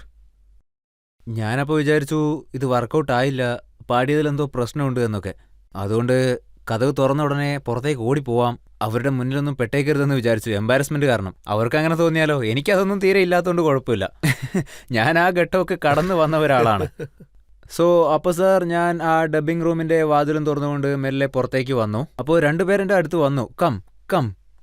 അവരെന്നെ അകത്തേക്ക് കൂട്ടിക്കൊണ്ടുപോയി. ഞാൻ അപ്പോൾ അകത്തേക്ക് പോയപ്പോൾ അവിടെ മുന്നേ സീരിയസ് ആയിട്ട് ഇരുന്നുകൊണ്ടിരുന്ന ആളുകളൊക്കെ അവരുടെ എക്സ്പ്രഷൻസ് ഒക്കെ പെട്ടെന്ന് മാറാൻ തുടങ്ങി. Wow man, what a voice man, oh my god, what a personality you are, what's your name. ഇങ്ങനെയൊക്കെ അവിടെ ഉണ്ടായിരുന്ന എല്ലാവരും പെട്ടെന്ന് ലൗഡായിട്ട് സംസാരിച്ചു. ഞാനപ്പോൾ എൻ്റെ മനസ്സിൽ തന്നെ ചിന്തിച്ചു, കുറച്ച് നേരോടെയും കഴിഞ്ഞാൽ ഇവരെന്നെ വഴക്ക് പറഞ്ഞോളൂ. ഇത് സത്യം തന്നെയാണോ? കാരണം എൻ്റെ ജീവിതത്തിൽ ഇതുപോലെ ഞാൻ ഒരുപാട് കണ്ടിട്ടുള്ളതാണ്. അപ്പോൾ ആ നടക്കുന്ന കാര്യം യാഥാർത്ഥ്യമായിട്ടും എനിക്കതൊരു കള്ളം പോലെ തോന്നി. പിന്നെ അവർ എന്നോട് പറഞ്ഞു, നിങ്ങളുടെ ഇൻവോയ്സ് ഞങ്ങൾക്ക് അയച്ചേക്ക്. ആദ്യത്തെ ഇൻവോയ്സ് 5000 രൂപ, പക്ഷെ അത് ഇതുവരെ കിട്ടിയിട്ടില്ല. എൻ്റെ ജിംഗിൾ യാത്ര ഇങ്ങനെയാണ് തുടങ്ങിയത് സാർ. അപ്പോൾ ഒരേ ഒരു ജിംഗിളിൽ ജോലിയെല്ലാം കഴിഞ്ഞോ, അതോ വീണ്ടും പാടിയോ? അങ്ങനെ ഒരു ജിംഗിളിന് ശേഷം എനിക്ക് പിന്നെയും ഒരുപാട് ജിംഗിളുകളൊക്കെ കിട്ടാൻ തുടങ്ങി സാർ. ഒരു ജിംഗിൾ അത് എങ്ങനെയാ കിട്ടിയെന്ന് വെച്ചാൽ, അത് വിത്തിൻ ദ ഇൻഡസ്ട്രി, അവിടെ ക്രിയേറ്റീവ് ആയിട്ടുള്ള ആളുകൾ ഉണ്ടാവുമല്ലോ, അവർ പരസ്പരം കാര്യങ്ങളൊക്കെ ഷെയർ ചെയ്യും. Yeah, this is a new voice man, something fresh, something very raw, what a texture, oh man, എന്തൊരു feel man, just check this out. ഇങ്ങനെയൊക്കെ സംഭവിക്കാറുണ്ട്. എല്ലാവരും എന്നെ ഇംഗ്ലീഷിൽ അഭിനന്ദിക്കാൻ തുടങ്ങിയപ്പോൾ ഞാൻ വളരെ ശാന്തനായിട്ട് ഇങ്ങനെ ഇരിക്കും. ഇംഗ്ലീഷിൽ അഭിനന്ദിക്കാൻ തുടങ്ങിയതിന് ശേഷം പിന്നെ 5 നിന്ന് ഇൻവോയ്സ് 8 മാറി. ഇൻവോയ്സ് മാറ്റി. ഞാൻ 8000 രൂപയ്ക്ക് മാറ്റിയ ഇൻവോയ്സ് എനിക്ക് കിട്ടി. ആദ്യത്തെ ചെക്ക് 5000, അതെനിക്ക് കിട്ടിയില്ല, പക്ഷേ ഈ തവണ എനിക്ക് കിട്ടി. അത് കഴിഞ്ഞ് കുറച്ച് ദിവസം കഴിഞ്ഞപ്പോൾ വേറൊരു ജിംഗിൾ കിട്ടി. മാത്രമല്ല അത് വളരെ നല്ല നല്ല ബ്രാൻഡുകളായിരുന്നു. അതൊക്കെ മെല്ലെ മെല്ലെ പുറത്ത് വരാൻ തുടങ്ങി. അങ്ങനെ അതൊക്കെ ടി വിയിൽ വരാൻ തുടങ്ങിയതോടെ ആളുകൾ എന്നെ ഫോൺ ചെയ്യാൻ തുടങ്ങി. അതായത് എന്നെ അറിയാവുന്ന ആളുകൾ. എടാ, ഞാൻ നിന്റെ ശബ്ദം കേട്ടിരുന്നു, സത്യം പറഞ്ഞാൽ ഇത് നിനക്കൊരു നല്ല നേട്ടം തന്നെയാണല്ലോ, നിനക്കിപ്പോൾ മുംബൈയിൽ നിന്നൊക്കെ ജോലി കിട്ടി തുടങ്ങിയല്ലേ. ഇങ്ങനെയൊക്കെ ആളുകൾ എന്നോട് സംസാരിക്കും. പിന്നെ ആ സമയത്ത് തന്നെയാണ് ഒരു 8-9 മാസം പി ജിയിൽ എനിക്ക് താമസിക്കേണ്ടതായിട്ട് വന്നു. അതുവരെ പി ജി എന്താണെന്ന് പോലും എനിക്ക് അറിയില്ലായിരുന്നു. അങ്ങനെ അവിടെ താമസിക്കാൻ തുടങ്ങിയതിന് ശേഷമാണ് എനിക്കതിൻ്റെ ഫുൾ ഫോം പോലും അറിയാൻ കഴിഞ്ഞത്. Paying guest. എന്താ ഇത്, വളരെ വ്യത്യസ്തമായിരിക്കുന്നുള്ള കാര്യങ്ങൾ. ഗസ്റ്റ് ആണെന്നും പറയുന്നു, പേയിങ് ആണെന്നും പറയുന്നു. അപ്പോൾ ഇങ്ങനെയൊക്കെയാണ് കാര്യങ്ങൾ നടന്നത്. പിന്നെ ഒരു 8-9 മാസങ്ങൾക്ക് ശേഷം ഒരു ജിങ്കിൾ കിട്ടി, ഈ ബോംബെ ഡൈയിങ്ങിൻ്റേത്. അവിടെയുള്ള ആളുകൾ എന്നെ വീണ്ടും കൂടുതൽ ഇംഗ്ലീഷിൽ എന്നെ അഭിനന്ദിച്ചുകൊണ്ടേയിരുന്നു. അത് കേട്ട് ഞാൻ നേരെ 20,000 രൂപയുടെ ഇൻവോയ്സ് ദൈവത്തിൻ്റെ പേരും പറഞ്ഞുകൊണ്ട് ദൈവമേ ദൈവമേ ദൈവമേ ഞാൻ അങ്ങനെ 20,000 എഴുതി കൊടുത്തു. എനിക്ക് അതവർ തന്നു. ആ 20,000 രൂപ കിട്ടിയ ശേഷം ഞാൻ ഒരു 1 BHKയിലേക്ക് വാടകയ്ക്കെടുത്ത് മാറി. പിന്നെ അവിടെ നിന്ന് അങ്ങോട്ട് എൻ്റെ ജീവിതം. അപ്പോൾ സിനിമയിൽ ആരാണ് ആദ്യമായിട്ട് ബ്രേക്ക് നൽകിയത്? ആരൊക്കെയാണോ എന്നെ റിജക്റ്റ് ചെയ്തത് അവരൊക്കെ തന്നെ എൻ്റെ ഒരു പാട്ട് കേട്ടിട്ടുണ്ട്. ഈ ജിങ്കിൾ ലോകത്തുള്ള ആളുകൾ എന്നോട് ഒരു ദിവസം ചോദിച്ചിരുന്നു, Kailash Kher, I am Vishal and I want to call you for a film song എന്നെന്നോട് പറഞ്ഞു. വിശാൽ ഭരദ്വാജ് എന്ന പേര് ഞാൻ മുന്നേ കേട്ടിരുന്നു. ആഹാ, കൊള്ളാലോ, അദ്ദേഹമൊക്കെ എന്നെ വിളിക്കാൻ മാത്രം ഞാൻ വളർന്നോ? കാരണം അദ്ദേഹത്തിന്റെ വർക്കുകളൊക്കെ എനിക്ക് വളരെ ഇഷ്ടമായിരുന്നു. നിങ്ങൾ വിശാൽ ഭരദ്വാജ് ആണോ സംസാരിക്കുന്നതെന്ന് ഞാൻ ചോദിച്ചു. അപ്പോൾ അവർ പറഞ്ഞു, അല്ല, ഞാൻ വിശാൽ ശേഖറാണ്, ഞാൻ വേറെ ടീമിൽ നിന്നാണ് വിളിക്കുന്നത്, ഞങ്ങൾ രണ്ടുപേരും വേറെയാണ്, ഞാൻ വിശാലാണ് വിളിക്കുന്നത് എന്ന് പറഞ്ഞു. പിന്നെ ഞാനും ഒരു പടത്തിൽ മാത്രമേ ഇപ്പം മ്യൂസിക് ചെയ്തിട്ടുള്ളൂ, അത് പ്യാർ മേ കബി കബി. ഞാനും ഒരു തുടക്കക്കാരനാണ് എന്നൊക്കെ പറഞ്ഞു. And we want you to sing our song എന്ന് അദ്ദേഹം എന്നോട് പറഞ്ഞു. അതിന് ഞാൻ അദ്ദേഹത്തോട് ശരി, ഞാൻ പാടാമെന്ന് സമ്മതിച്ചു. അതിന് അദ്ദേഹം you come let's try in your voice എന്ന് പറഞ്ഞു. അങ്ങനെ ഞാൻ ട്രയലിന് പോയി സർ. പോയ ഉടനെ എനിക്ക് CD-യിൽ അത് ട്രാൻസ്ഫർ ചെയ്ത് തന്നു സർ. എന്നോട് പ്രാക്ടീസ് ചെയ്തോളാൻ പറഞ്ഞു. ഇത് ഞങ്ങൾക്ക് നിങ്ങളുടെ വോയിസിൽ കേൾക്കണമെന്ന് പറഞ്ഞു. അപ്പോൾ അദ്ദേഹം എന്നെ ഫോൺ വിളിച്ചു. ബ്രദർ, നിങ്ങൾ എത്രയാണ് ചാർജ് ചെയ്യുന്നത് എന്നൊക്കെ ചോദിച്ചു. എൻ്റെ വായിലപ്പോൾ പെട്ടെന്ന് വന്നത് ഞാൻ പറഞ്ഞു 50,000. അപ്പോൾ അദ്ദേഹം പെട്ടെന്ന് ചോദിച്ചു, dude, 50,000? You are asking that much? You know, earlier singers don't charge more than 10. അപ്പോൾ ഞാൻ പറഞ്ഞു, ശരി, എന്നാൽ എനിക്ക് അത് തന്നെ തന്നാൽ മതി. കാരണം എനിക്കപ്പോൾ ഒരു ഐഡിയ ഇല്ല. ആ പാട്ടായിരുന്നു അല്ലാ കെ ബന്ദേ. ആ അല്ലാ കെ ബന്ദേ റെക്കോർഡ് ചെയ്തതിന് ശേഷം അത് എല്ലായിടത്തും ഒരു ചർച്ചാ വിഷയമായി. അത് റിലീസ് പോലും ചെയ്തിരുന്നില്ല. അതായത് ഒരു 2 റെക്കോർഡിംഗ് കമ്പനികളിൽ എൻ്റെ വോയിസ് റിജക്റ്റ് ചെയ്തിരുന്നു. അതും ഒരു 2 വർഷം മുന്നേ. അവിടെ നിന്ന് പോലും എനിക്ക് കോൾ വന്നു, കൈലാഷ് സാർ, നിങ്ങളുടെ ആൽബം പുറത്തിറക്കാൻ ഞങ്ങൾ തയ്യാറാണ്. അതായത് പരമശിവനെ പൂജിക്കുന്ന ഒരു വ്യക്തിക്ക് ആദ്യമായിട്ട് അള്ളാഹുവിന്റെ പാട്ട് പാടേണ്ടി വന്നു. അതാണ് സാർ. അതായത് നമ്മൾ നോക്കിയ ദൈവം ഇങ്ങനെ പല കളികളും നമ്മൾ വെച്ച് കളിക്കും സാർ. എനിക്കിതൊക്കെ ഓർത്ത് പലപ്പോഴും ആശ്ചര്യം തോന്നാറുണ്ട്. അതായത് എൻ്റെ ദൈവം പല രൂപത്തിൽ എൻ്റെ മുന്നിൽ ഇങ്ങനെ പ്രത്യക്ഷപ്പെടും. സോ ഇതാണ് ശരിക്കും നടന്നത്. അദ്ദേഹം എനിക്ക് പാട്ടും പാടാൻ തന്നു, അതും അള്ളാഹുവിൻ്റെ പാട്ട്. അങ്ങനെ ആ പാട്ട് ഹിറ്റായി. അങ്ങനെ അതിനുശേഷം എന്നെ മുന്നേ റിജക്റ്റ് ചെയ്തവരൊക്കെ അവരുടെയൊക്കെ തീരുമാനത്തെ മാറ്റി അവർ എന്നോട് പറഞ്ഞു, ഇതാ നിങ്ങളുടെ ആൽബം ഞങ്ങൾ റിലീസ് ചെയ്യാൻ തയ്യാറാണ് എന്നൊക്കെ. അങ്ങനെ കാര്യങ്ങളൊക്കെ മാറി മറിഞ്ഞു. അങ്ങനെ ആ ആൽബം റിലീസായപ്പോൾ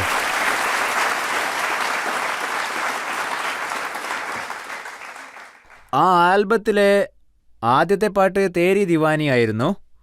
പക്ഷേ അല്ലാ കെ ബന്ദയും അതിൻ്റെ കൂടെ തന്നെ ഒരു വെർഷൻ അവരതിൽ ആഡ് ചെയ്തു. അതിനെ ഞങ്ങൾ അൺപ്ലഗ്ഡ് എന്നാണ് പറയുക. അത് നിങ്ങൾ കൈലാഷ് ആൽബത്തിൽ ചിലപ്പോൾ കേട്ടിട്ടുണ്ടാവും. സോ ഇങ്ങനെയാണെല്ലാം തുടങ്ങിയത് സാർ. തേരി ദിവാനെ എന്ന ആദ്യത്തെ പാട്ട് ഇരുന്ന സ്ഥലത്ത് തന്നെ ഉണ്ടായ ഒന്നാണോ? അതായത് എന്താ സംഭവിച്ചതെന്ന് വെച്ചാൽ, ഡൽഹിയിൽ വെച്ച് എൻ്റെ ആദ്യത്തെ കോൺസേർട്ട് നടന്നു.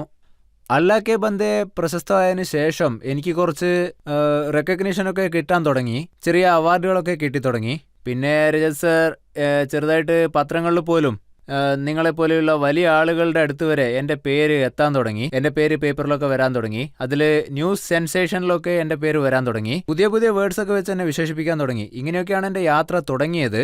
അങ്ങനെ ദൈവം എന്നെ ചെറുതായിട്ട് ബിസിയാക്കി മാറ്റി. ആദ്യത്തെ കോൺസേർട്ട് കിട്ടി. ആദ്യത്തെ കോൺസേർട്ടിൽ നോക്കുകയാണെങ്കിൽ അതിർവരമ്പുകളില്ലാത്ത സംഗമം, ഹൻസ് ധ്വനി തിയേറ്റർ, പ്രഗതി മൈതാനത്തിൽ. അന്നവിടെ 4 ബാൻഡ് ഉണ്ടായിരുന്നു. ആ സമയത്ത് കൈലാഷ ബാൻഡ് എന്ന പേരിലൊരു ബാൻഡേ ഇല്ല. ഞാനപ്പോൾ അല്ലാ കെ ബന്ദേ എന്ന എൻ്റെ പഴയ പാട്ട്, പിന്നെ അതോടൊപ്പം വേറെ ഒരു ദേശഭക്തി ഗാനം, പിന്നെ രംഗ് ദീനി, ഇങ്ങനെ 2-3 സിനിമാ പാട്ടുകളും ഒക്കെ റെക്കോർഡ് ചെയ്യപ്പെട്ടിരുന്നു. അതൊന്നും പുറത്തിറങ്ങിയതല്ല, റിലീസായതല്ല. പക്ഷേ ഞാൻ പതുക്കെ ബിസി ആവാൻ തുടങ്ങി. ഇതെൻ്റെ ആദ്യത്തെ കോൺസേർട്ടാണ്, അതായത് അതിർവരമ്പുകളില്ലാത്ത സംഗമം. എനിക്ക് കിട്ടിയത് റാഹത്ത് ഫത്തേ അലി, നമ്മുടെ അയൽ രാജ്യത്തു നിന്നുള്ള ആള്, പിന്നെ ഫ്യൂസോൺ സബ്കത് അമാനത്ത് അലി അദ്ദേഹത്തിന്റെ ബാൻഡ്, പിന്നെ ഇന്ത്യൻ ഓഷ്യൻ ഇന്ത്യൻ ബാൻഡ്, പിന്നെ ഒരു കൈലാഷ് ഖേർ ഞങ്ങളുടെ ഗ്രൂപ്പിന്റെ കൂടെ. അങ്ങനെ ആദ്യത്തെ തവണ തന്നെ ദൈവം ഇങ്ങനൊരു അത്ഭുതം പ്രവർത്തിച്ചു. എനിക്കാണെങ്കിൽ അപ്പോൾ ഭയങ്കര ആശ്ചര്യം തോന്നി. പക്ഷേ ദൈവം എൻ്റെ സ്വരത്തിനകത്തുണ്ട് എന്നുണ്ടെങ്കിൽ പിന്നീട് നടക്കുന്ന കാര്യങ്ങൾ എന്തൊക്കെയാണെന്ന് വെച്ചാൽ അതിനെ നമ്മൾ അത്ഭുതം എന്ന് പറയും, അതിശയം എന്ന് പറയും, മിറാക്കിൾ എന്ന് പറയും. സോ പിന്നീട് എന്താണ് സംഭവിച്ചതെന്ന് വെച്ചാ मेरी मैं खा गई जब से तू आ गई, बस बचा हूँ कोरा, हे बावली हे गोरा, हो दिन ब दिन अब तेरे बिन सांसें कटती हैं गिन गिन, तेरी धुन में रहता हूँ गुनगुना के तक दिन, है मेरा इश्क अनोखा है री, बस जताना नहीं आता, हाँ बताना नहीं आता, है मेरा इश्क अनोखा है री. എൻ്റെ ദൈവം എന്നോട് ഇങ്ങനെയൊക്കെയാണ് സ്നേഹം കാണിക്കുക. ഇത് എങ്ങനെയാണെന്ന് എനിക്ക് പോലും അറിയില്ല. എന്താ ചെയ്യുന്നത്, എങ്ങനെ ചെയ്യുന്നു, എവിടെ വെച്ച് ചെയ്യുന്നു, ഇതൊന്നും എനിക്ക് അറിയില്ല. പക്ഷെ അത് സംഭവിക്കുന്നു. അങ്ങനെ ആദ്യത്തെ കോൺസേർട്ട് കൈലാഷ് ഖേർ ഇരുന്ന് പാടുകയാണ്. ഓൾറെഡി എൻ്റെ സൈസ് കൊണ്ട് ഞാൻ ഇരിക്കുന്ന പോലെ തോന്നും. എന്നിട്ട് തന്നെ അവിടെ ഇരുത്തി കയ്യിലൊരു ഹാർമോണിയവും ഉണ്ട്. പിന്നെ എൻ്റെ കൂടെ വന്ന എൻ്റെ സുഹൃത്തുക്കളൊക്കെ, അതായത് എൻ്റെ സുഹൃത്തുക്കൾ നരേഷ്, പരേഷ്, അവരൊക്കെ നിൽക്കുകയായിരുന്നു. ഒപ്പം ബാക്കിയുണ്ടായിരുന്ന എൻ്റെ കൂടെ വന്ന മ്യൂസീഷ്യൻസ് അവരൊക്കെ നിൽക്കുകയായിരുന്നു. എനിക്ക് എപ്പോഴെങ്കിലും അവരുമായിട്ട് ഐ കോണ്ടാക്റ്റ് വേണ്ടി വന്നാൽ ഞാൻ ദേ ഇരുന്നുകൊണ്ട് ഇങ്ങനെ അവരെ നോക്കും. പെട്ടെന്ന് ആ ദൈവത്തിൻ്റെ കളി എങ്ങനെയാ മാറിയതെന്ന് വെച്ചാൽ, അതായത് ഭ്രാന്തുള്ളവരുടെ ഉള്ളിൽ ദൈവം ഉണ്ടാവുമെന്നാണ്. കണ്ണില്ലാത്ത ഈച്ച രാമന് വഴി കാണിച്ചു അത്രേ. പശുക്കുട്ടി ശുദ്ധമായ പാൽ കുടിക്കും അത്രേ. ഇതൊക്കെ നമ്മുടെ കാരണവന്മാർ നമ്മളോട് പറയാറുള്ള കാര്യങ്ങളാണ്, കാരണവന്മാർ പറയുന്ന പഴഞ്ചൊല്ലുകൾ. സോ ദൈവം എൻ്റെ സ്വരത്തിനകത്ത് കുടിയിരുന്നു. പിന്നെ ഞാൻ ഈ ലോകത്തോട് ഒന്നും തന്നെ സംസാരിക്കാതെ ഒരു പാട്ട് പാടാൻ തുടങ്ങി. प्रीत की लत मोहे ऐसी लागी, हो गई मैं मतवारी, बल बल जाऊं अपने पिया को जाऊं वारी वारी, अरे एरी सखी मैं कासे कहूं मेरे हृदय उठे उड़ारी, और प्रेम पियाला भर भर पीऊं हारी मैं दिल हारी, तेरे नाम से जी लूं तेरे नाम से मर जाऊं, तेरी जान के सदके में कुछ ऐसा कर जाऊं. സോ ഇതുപോലെ പാട്ട് എൻ്റെ ഹൃദയത്തിലൂടെ ഇങ്ങനെ പ്രവഹിക്കുകയാണ്. പിന്നെ ഒരു ഭ്രാന്തനെ പോലെ ഒന്നും പേടിക്കാതെ, അതായത് സാർ ഒരു കാര്യം നമ്മൾ ട്രെയിൻ ചെയ്തിട്ടുണ്ടെങ്കിൽ അത് ചെയ്യാൻ ചെറിയൊരു പേടി കാണും. എപ്പോഴും ഒരു കൺഫ്യൂഷൻ നമുക്കുണ്ടാവും. ഈ ഇന്റലക്റ്റ് ആയിട്ടുള്ള ആളുകളൊക്കെ ഉണ്ടല്ലോ, ഈ MBA ആളുകളൊക്കെ, അവരെപ്പോഴും കൺഫ്യൂസ്ഡ് ആയിരിക്കും. പക്ഷെ ഞങ്ങളെപ്പോലെ MBA ഒന്നും പഠിക്കാത്തവർ, ഞങ്ങൾക്കൊന്നും ഒന്നിനെക്കുറിച്ച് ഒരു പേടിയും കാണില്ല.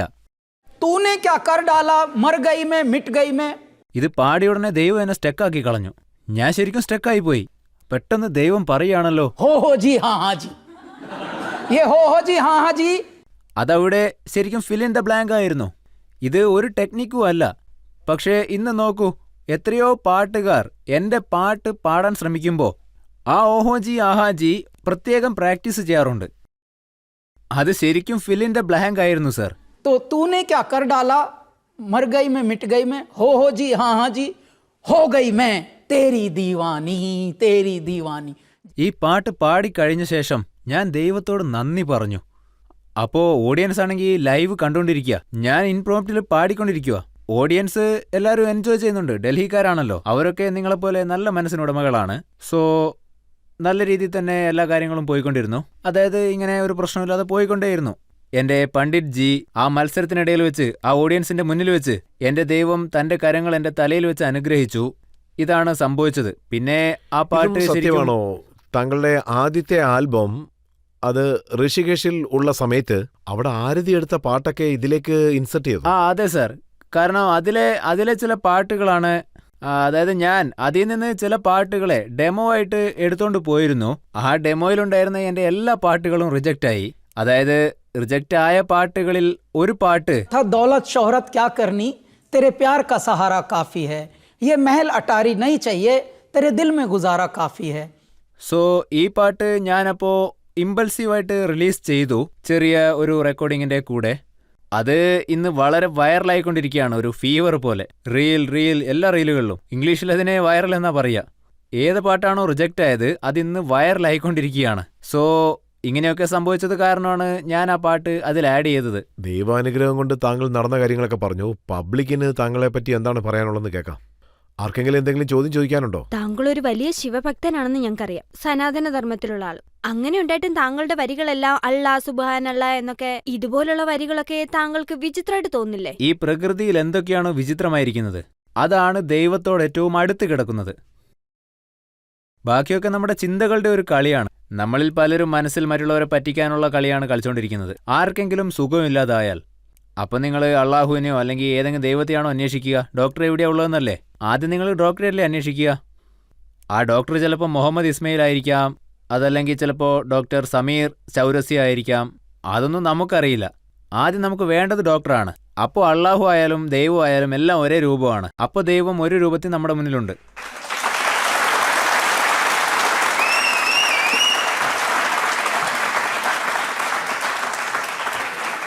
हेरी सखी मंगल गाओरी, धरती अंबर सजाओरी, उतरेगी आज मेरे पी की सवारी। आरी कोई काजल लावोरी, मोहे काला टीका लगावोरी, उनकी छब से दिखूं मैं तो प्यारी। लक्ष्मी जीवारो नजर उतारो, आज मेरे पिया घर आवेंगे, आज मेरे पिया घर आवेंगे।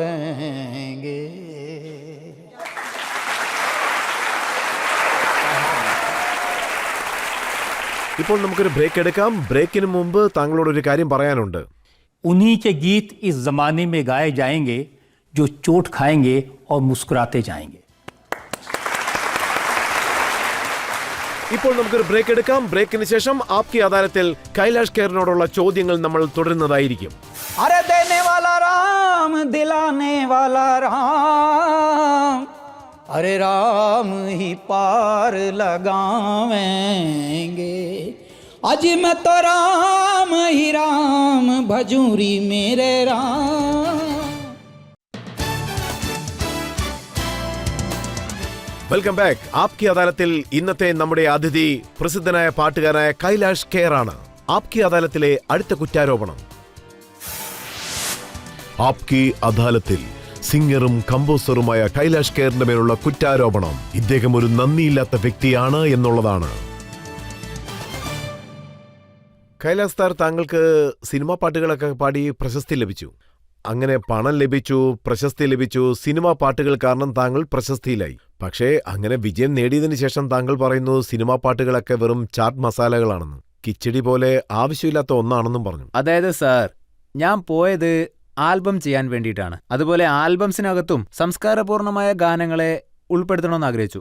കാരണം സിനിമാ പാട്ടുകൾ നോക്കുകയാണെങ്കിൽ അത് പലതരത്തിലുള്ള വിഷയങ്ങളുടെ ഒരു മിക്സ്ചറാണ്.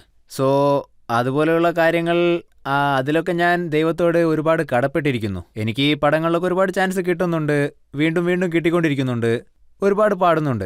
ഞാൻ ഏത് പാട്ട് പാടിയാലും അതൊക്കെ ഹിറ്റാവുകയാണ്.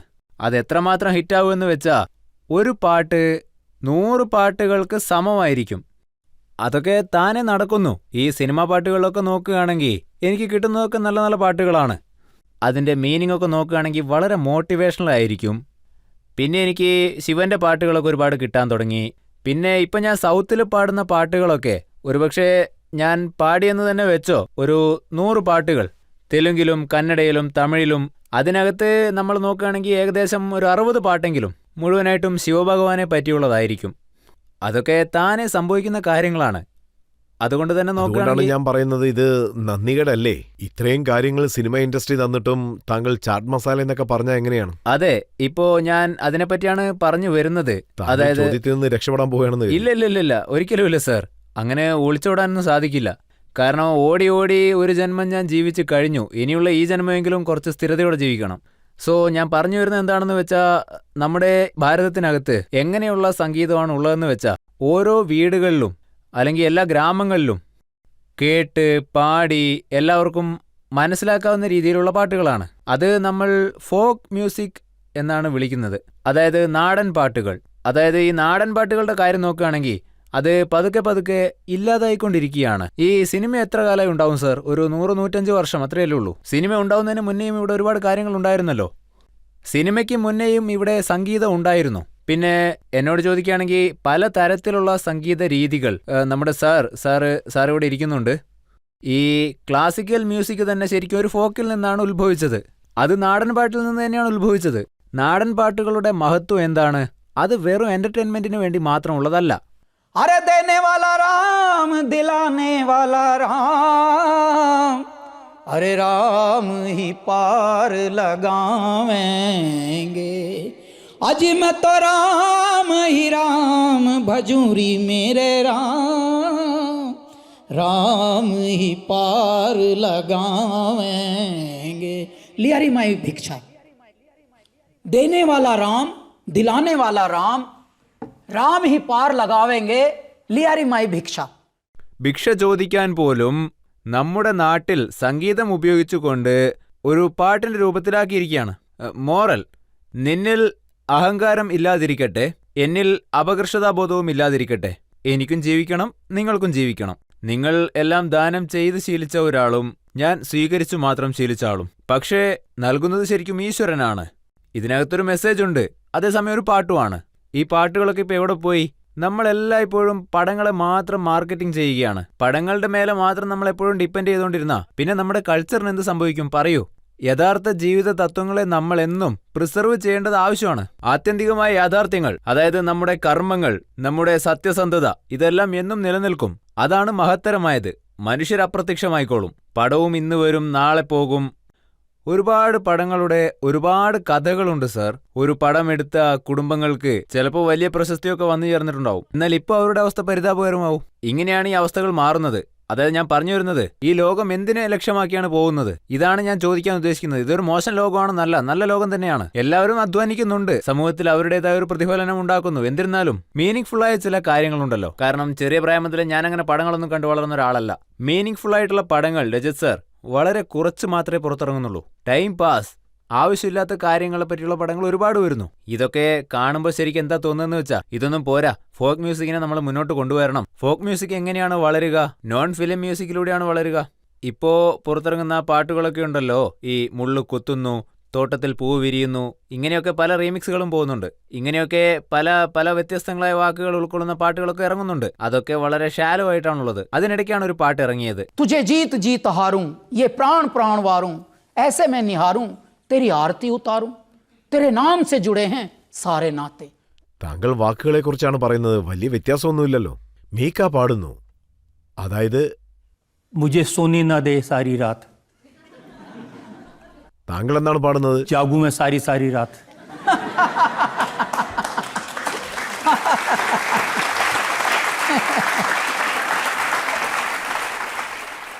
അതായത് ഈ കാര്യം എന്തുകൊണ്ടാണ് വേറെ രീതിയിലുള്ളതെന്ന് വെച്ചാ, ഞാൻ പാടിയ ജാഗുമേ സാരി സാരി രാത്ത് എന്നൊരു പാട്ടുണ്ടല്ലോ, അതിനകത്ത് അതിൽ വരുന്നൊരു വരി നിങ്ങൾ ശ്രദ്ധിക്കുകയാണെങ്കിൽ അതിലിങ്ങനെ ഒരു ലൈൻ भूल ഉണ്ടാവും. गई सजना मैं संवरना, रंग पड़ा मेरा फीका, और भाए कोई संग ना, आजा वरना भुगत न फल करनी का, तड़प तड़प के बिलप बिलप के खो दूंगी जब प्राण, तो सुर्गा में होगी मुलाकात.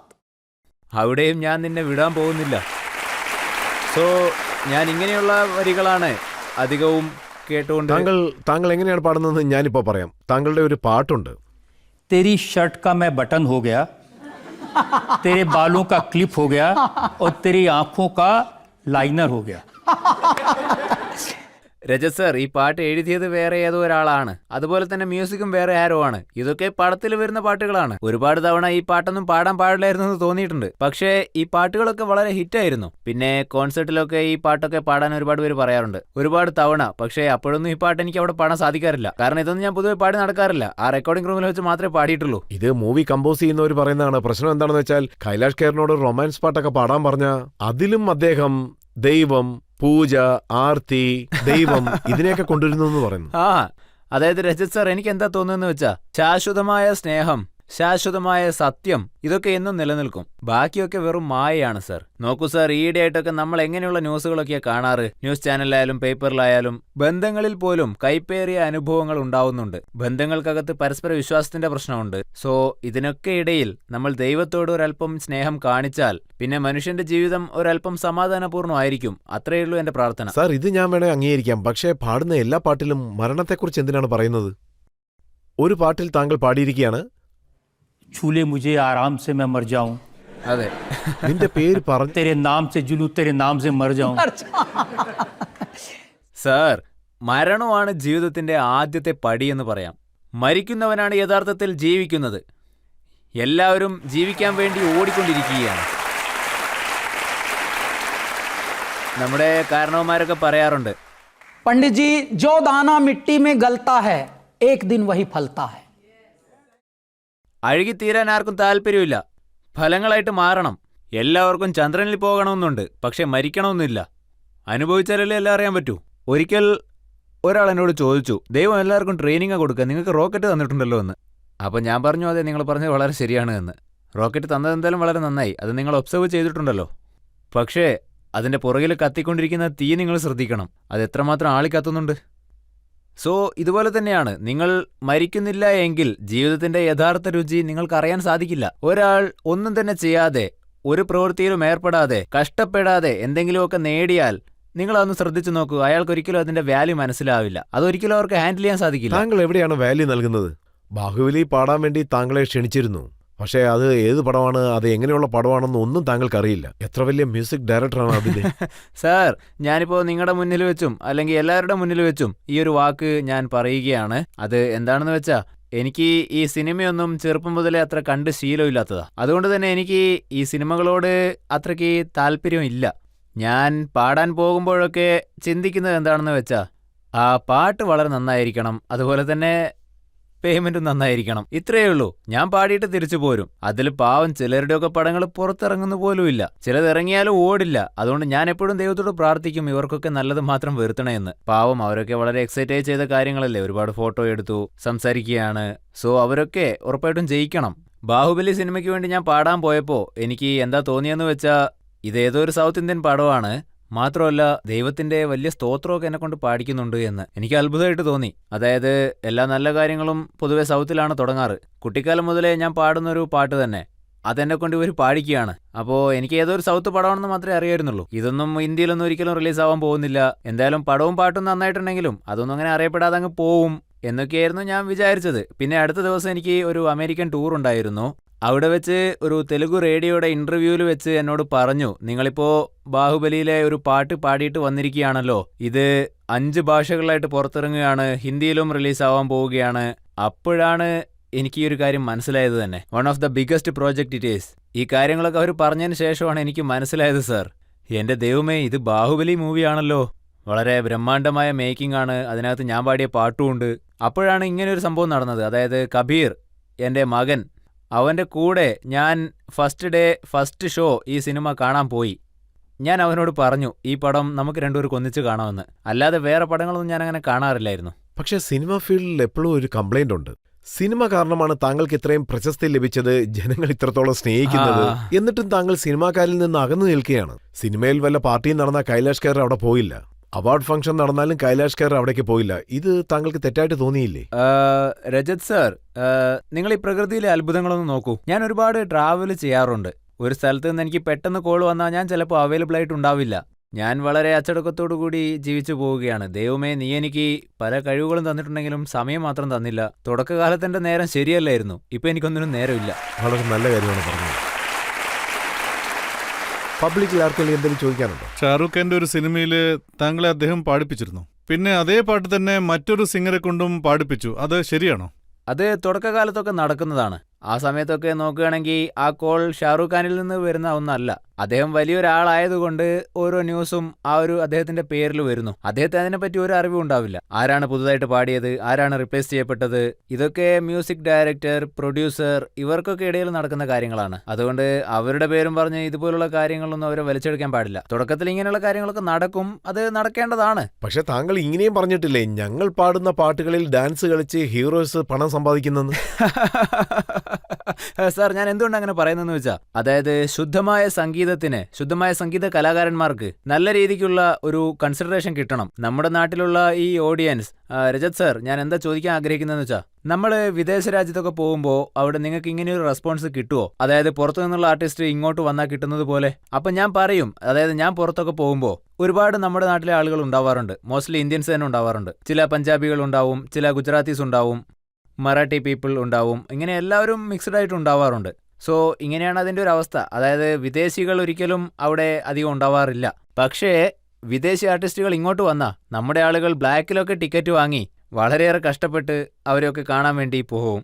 അതായത് ഞാൻ പറഞ്ഞു വരുന്നത് എന്താണെന്ന് വെച്ചാൽ, നമ്മുടെ സംഗീത കലാകാരന്മാർക്ക് ഇവിടെയും അതിനനുസരിച്ചുള്ള ഒരു അംഗീകാരം കിട്ടണം. അവരെ സമൂഹം കൂടുതൽ വിലമതിക്കേണ്ടതുണ്ട്. നമ്മുടെ ശാസ്ത്രീയ സംഗീതത്തിന്റെ ഓഡിയൻസിനെയൊക്കെ നിങ്ങൾ നോക്കിക്കേ, എണ്ണത്തിൽ വളരെ കുറവായിരിക്കും.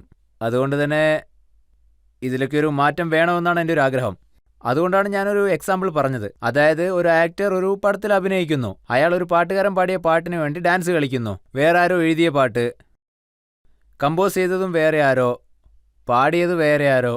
ആക്ടർ വെറുതെ വായ അനക്കുക മാത്രം ചെയ്യുന്നു. ഇങ്ങനെയൊക്കെ ചെയ്ത്, അതായത് ചുണ്ടു മാത്രം അനക്കിക്കൊണ്ട് ശരീരവും കുറച്ച് അനക്കി കോടിക്കണക്കിന് പൈസ വാങ്ങിപ്പോവും.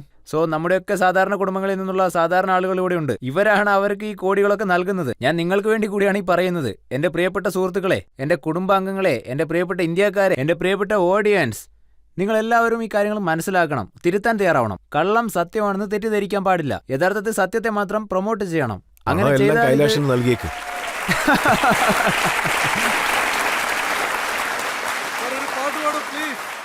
ഞാൻ നിങ്ങൾക്ക് വേണ്ടി എൻ്റെ സയ്യാൻ എന്ന പാട്ട് പാടാം.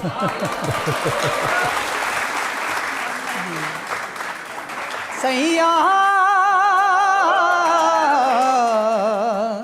सैया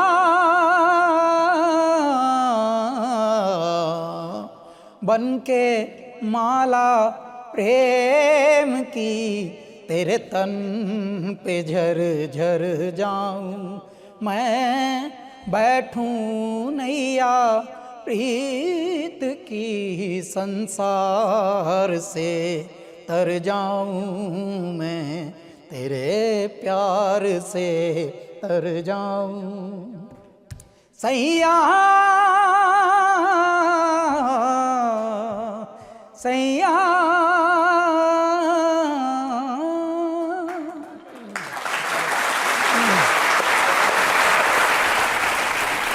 ഇപ്പോൾ നമുക്കൊരു ബ്രേക്ക് എടുക്കാം. ബ്രേക്കിന് ശേഷം ആപ്കി അദാലത്തിൽ കൈലാഷ് ഖേറിന്റെ മേലുള്ള അടുത്ത കുറ്റാരോപണം എന്താണെന്ന് നമുക്ക് നോക്കാം. तुम्हें जो छोड़ूं तो मर जाऊं, तुम्हें जो छोड़ूं तो मर जाऊं, अगर बम बम बम बम बम बम बम बम बम बम लहरी, अगर बम बम बम बम बम बम बम बम लहरी. Welcome back. ആപ്കി അദാലത്തിൽ ഇന്നത്തെ നമ്മുടെ അതിഥി പത്മശ്രീ അവാർഡ് ലഭിച്ച പാട്ടുകാരനായ കൈലാഷ് ഖേറാണ്. ആപ്കി അദാലത്തിലെ അടുത്ത കുറ്റാരോപണം. ആപ്കി അദാലത്തിൽ സിംഗറും കമ്പോസറുമായ കൈലാഷ് ഖേറിന്റെ മേലുള്ള കുറ്റാരോപണം, ഇദ്ദേഹം വളരെയധികം ആറ്റിറ്റ്യൂഡ് കാണിക്കുന്നു എന്നുള്ളതാണ്. താങ്കൾ സംസാരിക്കുന്നത് കേൾക്കുമ്പോൾ പൊതുവെ എല്ലാവരും കരുതും താങ്കൾ എന്താ സന്യാസിയാണോ എന്ന്. അതുപോലെ താങ്കൾക്ക് യാതൊരു വിധത്തിലുമുള്ള ലക്ഷറി ജീവിതവും ആവശ്യമില്ലെന്നും അവർ കരുതുന്നു. പക്ഷെ താങ്കൾ എങ്ങനെയുള്ള ഡിമാൻഡുകളാണ് പറയുന്നതെന്ന് വെച്ചാൽ, ആരാണ് ഇയാൾ, എവിടെ നിന്ന് വന്നു? നമ്മൾ എങ്ങനെയാണ് ജീവിക്കുന്നതെന്ന് നമ്മൾ അറിയാതിരിക്കുകയാണെങ്കിൽ അത് വേറൊരു സിറ്റുവേഷനാണ്. എന്നാൽ എങ്ങനെ ജീവിക്കണമെന്ന് നമ്മൾ മനസ്സിലാക്കി കഴിഞ്ഞാൽ പിന്നീട് തീർച്ചയായിട്ടും ചില കാര്യങ്ങൾ ആവശ്യമാണ്. അതിനനുസരിച്ച് പിന്നീട് അങ്ങോട്ട് ജീവിക്കാൻ സാധിക്കൂ. അതായത് നമുക്ക് സമയത്തിൻ്റെ കുറവുണ്ടാവും. എന്നിട്ടും ചാലഞ്ചുകൾ കൂടുതലാണെങ്കിൽ ഒരു ഭാഗത്ത് നമ്മളെ കാണാൻ ഒരുപാട് പേര് വെയിറ്റ് ചെയ്യുന്നുണ്ടാവും. അവരെയും നമ്മൾ ആ സമയത്ത് അവരെ സന്തോഷിപ്പിക്കാൻ സാധിക്കണം. എല്ലായിടത്തും സമയം കൃത്യമായി പാലിക്കണം. സ്റ്റേജിലേക്ക് കറക്റ്റ് സമയത്ത് പോകാൻ പറ്റണം. ഇതുപോലെയുള്ള കാര്യങ്ങൾ നോക്കുകയാണെങ്കിൽ ചില ബേസിക് ആവശ്യങ്ങൾ, ഞാൻ എവിടെയൊക്കെ പോയാലും ഹോട്ടൽ ഭക്ഷണം കഴിക്കാറേ ഇല്ല. വലിയ വലിയ ഹോട്ടലുകളിൽ ഞാൻ താമസിക്കാറുണ്ടെങ്കിലും ഭക്ഷണം കഴിക്കാറില്ല. ഒരു കോഫി പോലും ഞാൻ അവിടെ കുടിക്കാറില്ല. സോ ഇങ്ങനെ ചെയ്ത് ഞാൻ ഓർഗനൈസേഴ്സിന്റെ ഭക്ഷണത്തിന്റെ ചെലവ് കുറയ്ക്കുന്നുണ്ട്. മെയിനായിട്ടുള്ള ചെലവ് തന്നെ ഇതാണല്ലോ. പിന്നെ ഞാൻ താമസിക്കാൻ ഒരു വലിയ സ്ഥലം തന്നെ പ്രതീക്ഷിക്കാറുണ്ട്. എന്തുകൊണ്ടാണെന്നാൽ എനിക്ക് ഒരു റെക്കഗ്നേഷൻ കിട്ടിക്കഴിഞ്ഞതിന് ശേഷം, തീർച്ചയായിട്ടും നിങ്ങൾക്കത് കിട്ടും, നമ്മുടേതായ ഒരു റെക്കഗ്നേഷൻ നമുക്ക് കിട്ടിക്കഴിഞ്ഞതിന് ശേഷം ജനങ്ങൾക്കിടയിൽ നമുക്കങ്ങനെ ഇറങ്ങിച്ചെല്ലാൻ സമയം കിട്ടിയെന്ന് വരില്ല. എന്നാലും നമ്മൾ ആരെയും വിഷമിപ്പിക്കാനും പാടില്ല. ആ കാര്യത്തിൽ എനിക്ക് കുറച്ച് കർക്കശമുണ്ട്. നമ്മളിപ്പോൾ നോക്കുകയാണെങ്കിൽ മാം പറഞ്ഞു ഫോട്ടോ എടുക്കാതെ ഇവിടുന്ന് പോകാൻ പാടില്ല എന്ന്. ഇപ്പോൾ നിങ്ങൾ തന്നെ ഒന്ന് ചിന്തിച്ച് നോക്കൂ, ഞാൻ എന്തുകൊണ്ടാണ് അതിന് മറുപടി പറയാൻ മടിക്കുന്നത് എന്ന്. കാരണം എനിക്ക് ഫ്ലൈറ്റ് കറക്റ്റ് സമയത്ത് പിടിക്കണം. ഇന്ന് എനിക്ക് പോയിട്ട് റെക്കോർഡിംഗ് ഉണ്ട്. ഇതൊക്കെ ഞാൻ മാനേജ് ചെയ്തേ മതിയാവൂ. അതിൻ്റെ ഇടയ്ക്ക് നിങ്ങളെ ഞാൻ സന്തോഷിപ്പിക്കേണ്ടതുണ്ട്. ഞാൻ നിങ്ങളുടെ കൂടെ ഫോട്ടോയും എടുക്കേണ്ടതുണ്ട്.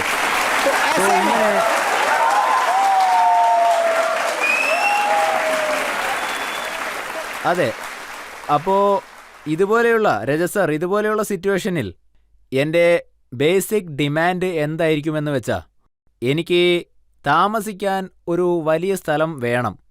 അവിടെ ഡെഡിക്കേറ്റഡ് ആയിട്ടുള്ള ഒരു വ്യക്തി ആരെങ്കിലും വേണം. അതായത് ഫാസ്റ്റായിട്ട് തുണിയൊക്കെ റെഡിയാക്കാൻ വേണ്ടിയിട്ട്. പിന്നെ എൻ്റെ ബാക്കിയുള്ള സാധനങ്ങളൊക്കെ വണ്ടിയുടെ അടുത്ത് വരെ എടുത്തുകൊണ്ട് വരണം. അതായത് സ്റ്റേജിലേക്ക് ഈ സാധനങ്ങളൊക്കെ എത്തിക്കുന്ന ആ ഒരു ലോജിസ്റ്റിക്സ്. സോ എനിക്ക് ഈ ലക്ഷറി എന്നൊരു കാര്യം വളരെ അത്യാവശ്യമായി മാറുന്നു. അതുകൊണ്ട് മാത്രമാണ് ഞാൻ ഈ ലക്ഷറി പ്രതീക്ഷിക്കുന്നത്. അതുമാത്രമല്ല, ഞാൻ വേറൊരു പാർട്ടിയിലും അങ്ങനെ പങ്കെടുക്കാറില്ല. അതായത് ഞാൻ നടത്താറില്ല. ആരെങ്കിലും നടത്തിയാൽ അങ്ങോട്ട് പോകാറുമില്ല. ഞാൻ എല്ലാവരുടെ കാശും ലാഭിക്കാൻ നോക്കുകയാണ്. ഇപ്പോഴും വീട്ടിലെ ഭക്ഷണമാണ് കഴിക്കുക. ഇപ്പോഴും, അതായത് ഇന്നും നിങ്ങളുടെ ഈ ഷൂട്ടിൽ പോലും എനിക്കുള്ള ഭക്ഷണം വീട്ടിൽ നിന്ന് കൊണ്ടുവരും. നിങ്ങളുടെ കൂടെ ഇരുന്ന് ഞാൻ കഴിക്കും.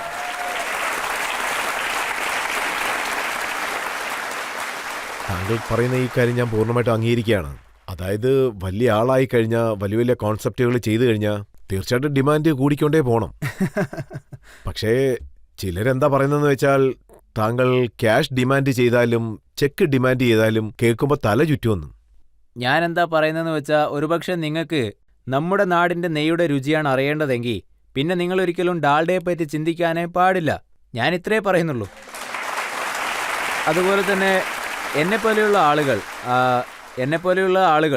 ഇങ്ങനെയുള്ള കാര്യങ്ങളിൽ ഒരു ദൃഢമായ തീരുമാനം എടുത്തില്ലെങ്കിൽ, അതായത് ഇതൊക്കെ സ്വാഭാവികമായിട്ട് നടക്കുന്ന കാര്യമാണ്. വലിയ വലിയ ആളുകളൊക്കെ ഇതൊക്കെ ചെയ്തില്ലെങ്കിൽ വൈകുന്നേരം ആകുമ്പോൾ സാർ എല്ലാം റെഡിയാണ് സാർ, എല്ലാം റെഡി ആയിട്ട് വെച്ചിട്ടുണ്ട് സാർ. സോ ഇത് കേട്ടാൽ എല്ലാവരും അങ്ങ് സമ്മതിക്കും, ഏത് കാര്യമായാലും ശരി. എന്നാൽ എനിക്ക് ഇതിൻ്റെ ഒന്നും ആവശ്യമില്ല, ഒരു ഹാർമോണിയം മാത്രം കൈ തന്നാൽ മതി.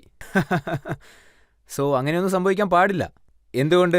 കാരണം നമ്മുടെ സംസ്കാരത്തിന് കോട്ടം തട്ടുന്നത് ഇങ്ങനെയൊക്കെയാണ്. ഒരാൾക്ക് ദൈവം ഒരു കടമ അല്ലെങ്കിൽ ഉത്തരവാദിത്വം നൽകിയിട്ടുണ്ടെങ്കിൽ അയാൾ ആത്മാർത്ഥതയോടെ ആ പ്രവൃത്തിയിൽ ഏർപ്പെടുന്നില്ല. അതുകൊണ്ടൊക്കെയാണ് ഇങ്ങനെ സംഭവിക്കുന്നത്. तूने सारा जन्म गंवा के अपना गात खो लिया और गेहूं चावल का गल्ला तो बेईमानों ने ढो लिया. ഈയിടെയായിട്ട് എന്തുകൊണ്ടാണ് ഇംഗ്ലീഷുകാരുടെ ഓരോ വാക്കിനും അത്രയേറെ പ്രശസ്തി കിട്ടുന്നത്? ഇംഗ്ലീഷുകാർ പറയുന്ന കാര്യങ്ങൾക്ക് എന്തുകൊണ്ടാണ് ഈ ലോകം കാതു കൊടുക്കുന്നത്? അതായത് ഈ ഇംഗ്ലീഷ് ഭാഷ എന്ന് വെച്ചാൽ ഒരു 2000 വർഷങ്ങൾക്ക് മുന്നേ ഉണ്ടായ ഒന്നാണ്. അതാണ് സംസ്കാരം എന്ന് നമ്മൾ പറയുന്നു. ശരി, ഭാഷ. ഇന്ത്യയിൽ ഈ ഇംഗ്ലീഷ് ഭാഷയൊക്കെ ഒരു 300 വർഷമായിട്ടേ ഉള്ളൂ വന്നിട്ട്. ഇന്ത്യക്കാർക്ക് അതിന് മുന്നേ അറിയില്ല ഈ സോറിയും താങ്ക് യുവും പിന്നെ എന്താ പറയാറ്, യെസ്, നോ. 300 വർഷങ്ങൾക്ക് മുന്നേ ഇതൊന്നും ഇന്ത്യക്കാർക്ക് അറിയില്ലായിരുന്നു. ഈ വാക്കുകളൊക്കെ എങ്ങനെ ഉണ്ടായി, ഇതിൻ്റെയൊക്കെ അർത്ഥം എന്താണെന്ന്. സാർ, ഇന്ന് ഈ ക്രേസിനെസ് എത്തരത്തിലാണ് വ്യാപിച്ചതെന്നൊന്ന് നോക്കിക്കേ. എല്ലാവർക്കും ഇന്ന് ഇംഗ്ലീഷുകാരായിട്ട് മാറാനാണ് താല്പര്യം. അതായത് നമ്മുടെ പിതാവും മുത്തശ്ശനും ഒക്കെ ഉറുദു ആണ് പഠിച്ചതെങ്കിലും, അതല്ലെങ്കിൽ സംസ്കൃതമാണ് പഠിച്ചതെങ്കിലും, അതായത് ഇതൊക്കെ പഠിച്ചവരാണെങ്കിലും അവരുടെയൊക്കെ മക്കളെ ഇംഗ്ലീഷ് യൂണിവേഴ്സിറ്റിയിലേക്കാണ് പറഞ്ഞയക്കാൻ നോക്കുന്നത്. താങ്കൾ എന്തിനാണ് ഈ ബ്രിട്ടീഷുകാരെയും വെള്ളക്കാരെയൊക്കെ ഇങ്ങനെ കളിയാക്കുന്നത്? അല്ലല്ല, ഞാൻ കളിയാക്കിയതൊന്നുമല്ല. അവര് ടോയ്ലറ്റ് പോകുന്ന കാര്യത്തിലും വലിയ വിമർശനമാണ് ഉള്ളത്. അതെ, അവര് പോകുന്ന രീതി ശരിയല്ലല്ലോ. ആ പ്രോബ്ലം എനിക്ക് മാത്രമല്ല. ഞാൻ ഈയിടെയായിട്ട് റീസെൻ്റായിട്ട് UK ടൂർ പോയിരുന്നു. ഞാൻ ഇടയ്ക്കിടെ പോയിട്ട് വരാറുള്ളതാണ്. എനിക്ക് വളരെ ആശ്ചര്യം തോന്നി. ഇവര് ബാത്റൂം പോയി വന്നാൽ കൈപോലും കഴിക്കില്ല, ഇവരാണ് നമ്മളെ ഭരിച്ചത് എന്ന്. ഈയൊരു കാര്യം ഇതെനിക്ക് ഒരുപാട് നാളായിട്ട് തോന്നുന്നതാണ്. അതായത് അവരുടെ ഈ 2000 വർഷം പഴയതാണെന്നൊക്കെ പറയുന്ന സംസ്കാരത്തിൽ ബാത്റൂമിൽ പോയിട്ട് കഴുകില്ല. ഞങ്ങളൊക്കെ ഇത് തുടച്ച് കളയുകയാണെന്ന് പറയും. ടോയ്ലറ്റിൽ അവരെന്തെങ്കിലും ചെയ്യട്ടെ, അതിൽ താങ്കൾക്ക് എന്താണ് പ്രശ്നം? നമ്മളെ അതിനെ തുടക്കുക എന്നാണ് പറയുക. അവർ ഈ കാലത്തും തുടക്കുക തന്നെയാണ് ചെയ്യുന്നത്. ഇങ്ങനെയൊക്കെ ഉള്ള ആളുകളാണ് ഒരു കാലത്ത് നമ്മളെ ഭരിച്ചിരുന്നത്. നമ്മളുടെ ഒരു സംസ്കാരം ഉണ്ടല്ലോ, അതായത് ഈ വേദങ്ങൾ, പുരാണങ്ങൾ, സന്യാസിമാർ, ജ്ഞാനി, പണ്ഡിതന്മാർ, ഇങ്ങനെ ഒരുപാട് പേര് നമ്മുടെ രാജ്യത്ത് ജനിച്ചിട്ടുണ്ട്. അവരൊക്കെ ഈ ലോകത്തിന് പല മേഖലയിൽ വെളിച്ചം നൽകിയിട്ടുണ്ട്. പക്ഷേ പിന്നെ- അവിടെയാണ് വലിയ വലിയ ജ്ഞാനികൾ ഉണ്ടായത്. കേംബ്രിഡ്ജില്, ഹാർഡ്വേർഡില്, അതുപോലെ വാഷിംഗ്ടൺ യൂണിവേഴ്സിറ്റിയില്. അവരുടെ സ്വഭാവം 10 പൈസയ്ക്ക് പോലും പ്രയോജനമില്ലാത്തതാണെന്ന് താങ്കൾ പറയുന്നത് ഞാൻ ശരിയാണ്. എന്തുകൊണ്ടാണ് ഇങ്ങനെ പറയുന്നതെന്ന് വെച്ചാൽ, ഞാൻ ഒരു എക്സാമ്പിൾ അപ്പോൾ പറയാം. പറഞ്ഞിരിക്കുന്നു. അല്ല, അത് സത്യമാണ്. ഞാൻ എന്താ പറയുന്നതെന്ന് വെച്ചാൽ, ഞാൻ അപ്പം നൽകിയ ആ ഒരു ഉദാഹരണം ശരി തന്നെയാണ്. അവർക്ക് മുന്നേയും നമ്മുടെ ഇന്ത്യയിലേക്ക് ഒരുപാട് വിദേശികൾ വന്നിട്ടുണ്ട്. അവരൊക്കെ തന്നെ നമ്മുടെ സംസ്കാരത്തിന് മുഖ്യത്വം നൽകിയവരാണ്. അവരും വിദ്യാഭ്യാസമുള്ളവരായിരുന്നു. സോ അവർക്കൊക്കെ ശേഷം ഇന്ത്യയിൽ ഉണ്ടാവേണ്ടിയിരുന്ന മാറ്റങ്ങൾ, സംഭവങ്ങൾ, ഇതൊന്നും ഇന്നും യാഥാർത്ഥ്യമായി മാറിയിട്ടില്ല. ഇപ്പോഴാണ് എൻ്റെ ഇന്ത്യ ഒരു സമാധാനപൂർണമായി ഒരു വികസനത്തിന്റെ പാതയിൽ പോയിക്കൊണ്ടിരിക്കുന്നത്. അപ്പോഴാണ് ഞാൻ ഈ ഒരു എക്സാമ്പിൾ പറഞ്ഞത്. അതല്ലാതെ ഈ ഇംഗ്ലീഷും കാര്യങ്ങളൊക്കെ അതിൻ്റെതായ സ്ഥാനങ്ങളിലൊക്കെയാണ്. പക്ഷേ- ഞാൻ പറയുന്നത് എന്താണെന്നാൽ സാർ, ഭാഷ നിങ്ങളുടേതായിരിക്കാം, പക്ഷെ സംസ്കാരം ഞങ്ങളുടേത് തന്നെയാണ്. സംസ്കാരം നമ്മളുടേത് തന്നെയാണ് മികച്ചത്. ഭാഷയുടെ കാര്യത്തിൽ ചിലപ്പോൾ നിങ്ങൾക്ക് കൂടുതൽ അഡ്വാൻറ്റേജ് ഉണ്ടാവും. ഭാഷയുടെ കാര്യത്തിൽ അവർ കൂടുതൽ ഡെവലപ്ഡ് ആയിരിക്കാം. പക്ഷെ നമ്മളെന്നും പ്രാധാന്യം കൊടുക്കേണ്ടത് നമ്മുടെ സംസ്കാരത്തിന് തന്നെയാണ്. അതായത് അവരുടെ ഷോസ് ഒക്കെ നോക്കുകയാണെങ്കിൽ ഇവിടെ കോൾ പ്ലേ ചെയ്തിരുന്നു. ആ. പക്ഷെ അവര് ലേഹ്യം വിൽക്കാൻ വന്നതാണെന്നാണ് താങ്കൾ പറഞ്ഞത്. അല്ല, ഞാൻ പറഞ്ഞു വന്നത് എന്താണെന്ന് വെച്ചാൽ, അവർ കറക്റ്റായിട്ടുള്ള പണിക്ക് തന്നെയാണ് വന്നത്. ഞാൻ നമ്മുടെ ഓഡിയൻസിനോടാണ് പറയാൻ ആഗ്രഹിച്ചത്, നമ്മുടെ കുടുംബങ്ങളോടാണ്. അതായത് ഇവർ ഈ ബ്ലാക്കിലൊക്കെ ടിക്കറ്റ് വാങ്ങിയിട്ട് അവൻ എന്താ പാടുന്നെന്ന് പോലും ഇവർക്ക് മനസ്സിലാവില്ല. പക്ഷെ അവന്റെ കൂടെ ചേർന്ന് യാ യാ യാ യാ യാ യാ യാ ഇവരിങ്ങനെയൊക്കെ കാണിക്കാൻ വേണ്ടിയാണ് പോകുന്നത് സാർ. അത് 30,000 രൂപയ്ക്കൊക്കെ ടിക്കറ്റ് വാങ്ങിയിട്ട്. ഞാൻ ഇങ്ങനെയുള്ള കാര്യത്തെയാണ് കളിയാക്കിയത് സാർ. നമ്മുടെ കുടുംബങ്ങൾക്ക് എന്താണ് സംഭവിച്ചതെന്ന് മനസ്സിലാവുന്നില്ല. താങ്കളും വിദേശത്തൊക്കെ പ്രോഗ്രാം നടത്തില്ലേ? അവിടെ വെള്ളക്കാരൊക്കെ വരാറില്ലേ താങ്കളുടെ സംഗീതം കേൾക്കാൻ വേണ്ടി? ഭഗവാന്റെ അനുഗ്രഹം എന്തായിരുന്നു എന്ന് വെച്ചാൽ, അതായത് എൻ്റെ കൈലാസ കോൺസേർട്ട് നടന്നപ്പോൾ അവർ ലോക്കൽ ഫെസ്റ്റിവലിനൊക്കെ കൈലാസ കോൺസേർട്ട് ഒരുപാട് തവണ വിളിച്ചിട്ടുണ്ട്. And we are the only Pandit ji band Kailasa. അതായത് ക്ലാസിക് മ്യൂസീഷ്യൻസിനേക്കാളും ഒക്കെ വ്യത്യസ്തമായ രീതിയിൽ, അതായത് മെയിൻ സ്ട്രീം കലാകാരന്മാരെയും അവരവിടെ വരുത്താറുണ്ട്. അവരുടെ ഒരുപാട് ഫെസ്റ്റിവലുകളിൽ ഞാൻ പോയി പാടിയിട്ടുണ്ട് sir. Hollywood bowl, Santa Monica pier and KCRW അവരുടെ റേഡിയോ ആണ്. NPR അത് അവിടെയുള്ള ഗവൺമെൻറ്റിൻ്റെ തന്നെ റേഡിയോ ആണ്. അതിലും കൈലാസ ഒരു ഫീച്ചർ ചെയ്തിരുന്നു. ഒരു സെലിബ്രേറ്റ് ബ്രൂക്ലിൻ. ഇവിടെ എങ്ങനെയാണോ ഒരു നോയിഡ ഫെസ്റ്റിവൽ നടത്തുന്നത്, അതേപോലെ തന്നെ അവിടെ ബ്രൂക്ലിൻ, അവിടെ ന്യൂയോർക്കിലുണ്ട്. അവിടെ കളർഫുൾ ആയിട്ടുള്ള ഓഡിയൻസ്, അതായത് 15 നാടുകളിൽ നിന്നൊക്കെയുള്ള ആളുകൾ അവിടെ വരാറുണ്ട് എൻ്റെ പാട്ട് കേൾക്കാൻ. ഇത് ദൈവാനുഗ്രഹമാണെന്ന് ഞാൻ പറയൂ. അവിടെ പോയി ഞാൻ പാടാറുള്ള പാട്ടുകൾ अगर बम बम बम बम बम बम बम बम बम बम लहरी, अगर बम बम बम बम बम बम बम बम बम लहरी, मेरी एक सुनो गोरा रानी, मेरी एक सुनो अंतर्यामी, मैं तो दासी जन्म जन्म की, मैं तो दासी जन्म जन्म, बाली उम्र से भक्ति करती, बाली उम्र से भक्ति कर, तुम्हें छोड़ के कहीं न जाऊं, तुम्हें छोड़ के कहीं न जाऊं, रात दिवस तेरे चरण दबाऊं, रात दिवस तेरे चरण दबाऊं, तुम्हें जो छोड़ूं तो मर जाऊं, तुम्हें जो छोड़ूं तो मर जाऊं, अगर बम बम बम बम बम बम बम बम लहरी, अगर बम बम बम बम बम बम लहरी. സോ രജത് സാർ, ഇതുപോലെയൊക്കെ ഞാൻ അവിടെ പോയി പാടുമ്പോൾ എനിക്ക് വലിയ അഹങ്കാരത്തോടെ ഇംഗ്ലീഷിലൊന്നും സംസാരിക്കാൻ സാധിക്കണമെന്നില്ല. എനിക്ക് അവരോട് പറയാൻ സാധിക്കുന്നതൊക്കെ, you guys have really enjoyed, then come on show me your jalwa, you know dance, because dance your heart out. ഞാൻ ഇങ്ങനെ ഇംഗ്ലീഷിൽ പറയാറുണ്ട്, ഡാൻസ് യുവർ ഹാർട്ട് ഔട്ട് എന്ന്. ഞാൻ ഒരു തവണ അങ്ങനെ പറഞ്ഞു. അപ്പോൾ എല്ലാവരും ആസ്വദിച്ച് ഡാൻസ് കളിക്കാൻ തുടങ്ങി. അമേരിക്കൻസ് ആയാലും ആഫ്രിക്കൻസ് ആയാലും അവിടെയുള്ള എല്ലാ ജനങ്ങളും, എല്ലാ വിഭാഗം ജനങ്ങളും, 15 രാജ്യങ്ങളിൽ നിന്നുള്ള ജനങ്ങൾ. ഞാനപ്പോൾ ദൈവത്തിന് നന്ദി പറഞ്ഞു. ദൈവമേ, ഇത് നോക്കിയാലും നിങ്ങളുടെ പേരിൽ എത്ര പേരാണ് ഇങ്ങനെ എൻജോയ് ചെയ്ത് ഡാൻസ് കളിക്കുന്നത്. അവിടെ ഡാൻസും ഉണ്ടായിരുന്നു, ട്രാൻസും ഉണ്ടായിരുന്നു ഒരേ സമയത്ത് തന്നെ. അപ്പോ ഇതും സത്യമാണോ? ഒരു വിദേശ വനിത താങ്കളുടെ അടുത്ത് വന്ന് അവരുടെ വയറ്റിലുള്ള കുഞ്ഞ് താങ്കളുടെ പാട്ട് കേട്ട് ചവിട്ടാൻ തുടങ്ങിയെന്ന് പറഞ്ഞു. അതെ, സത്യമാണ്. അങ്ങനെ ഏത് പാട്ടാണ് താങ്കൾ പാടിയത്? ആ പാട്ട് ഏതാണെന്ന് നോക്കുകയാണെങ്കിൽ ആദിയോഗി, പിന്നെ ജയജയക്കാര, പിന്നെ ബം ലഹരി. ഞാനൊരു ഫ്ലൈറ്റിൽ മുംബൈയിൽ നിന്ന് ഡൽഹിയിലേക്ക് പോയിക്കൊണ്ടിരിക്കുകയായിരുന്നു. അപ്പോൾ ഫോർവേഡ് സെഷനിൽ പുറകിൽ നിന്ന് ഒരു ലേഡി വന്നു. അവരെന്നോട് പറഞ്ഞത്, സാർ ഞാനിപ്പോൾ 7 മാസം പ്രഗ്നൻ്റ് ആണ് സാർ, എനിക്ക് നിങ്ങളോട് ഒരു കാര്യം മാത്രമാണ് പറയാനുള്ളത്. സാർ, ഞാൻ എപ്പോഴൊക്കെ നിങ്ങളുടെ പാട്ട് പ്ലേ ചെയ്ത് കേൾക്കുമ്പോഴും, എസ്പെഷ്യലി ആദിയോഗി, ബം ലഹരി, പിന്നെ ജയജയക്കാര, എൻ്റെ കുഞ്ഞ് വയറ്റിൽ വല്ലാതെ ചവിട്ടും. എനിക്ക് അത് വേദനിക്കും, എന്നാലും നല്ല സുഖമുണ്ടാവും സർ. സോ ഇങ്ങനെയൊരു കോംപ്ലിമെന്റ് കിട്ടിയത് വളരെ യുണീക്കായിട്ട് തോന്നി. സോ ഇങ്ങനെയൊരു കോംപ്ലിമെന്റും എനിക്ക് കിട്ടിയിട്ടുണ്ട്. ഇതിന്റെ കൂടെ തന്നെ ഞാൻ നിങ്ങളോട് മറ്റൊരു അനുഭവത്തെ പറ്റി കൂടി പറയാൻ ആഗ്രഹിക്കുകയാണ്. അത് എന്താണെന്ന് വെച്ചാൽ, ഗർഭാവസ്ഥയിലേക്ക് പ്രവേശിക്കാൻ പോകുന്ന ആത്മാവിനെ പറ്റി ഒരു കാര്യം പറഞ്ഞിരുന്നു. പണ്ഡിറ്റ്ജി, ഒരു പോകാൻ നിൽക്കുന്ന ആത്മാവ്, യാത്ര ചെയ്യുന്ന ആത്മാവ്, ദേവലോകത്തേക്ക് യാത്ര ചെയ്യുന്ന ആത്മാവ്, അയാൾക്ക് നോക്കുകയാണെങ്കിൽ ക്യാൻസർ ആയിരുന്നു.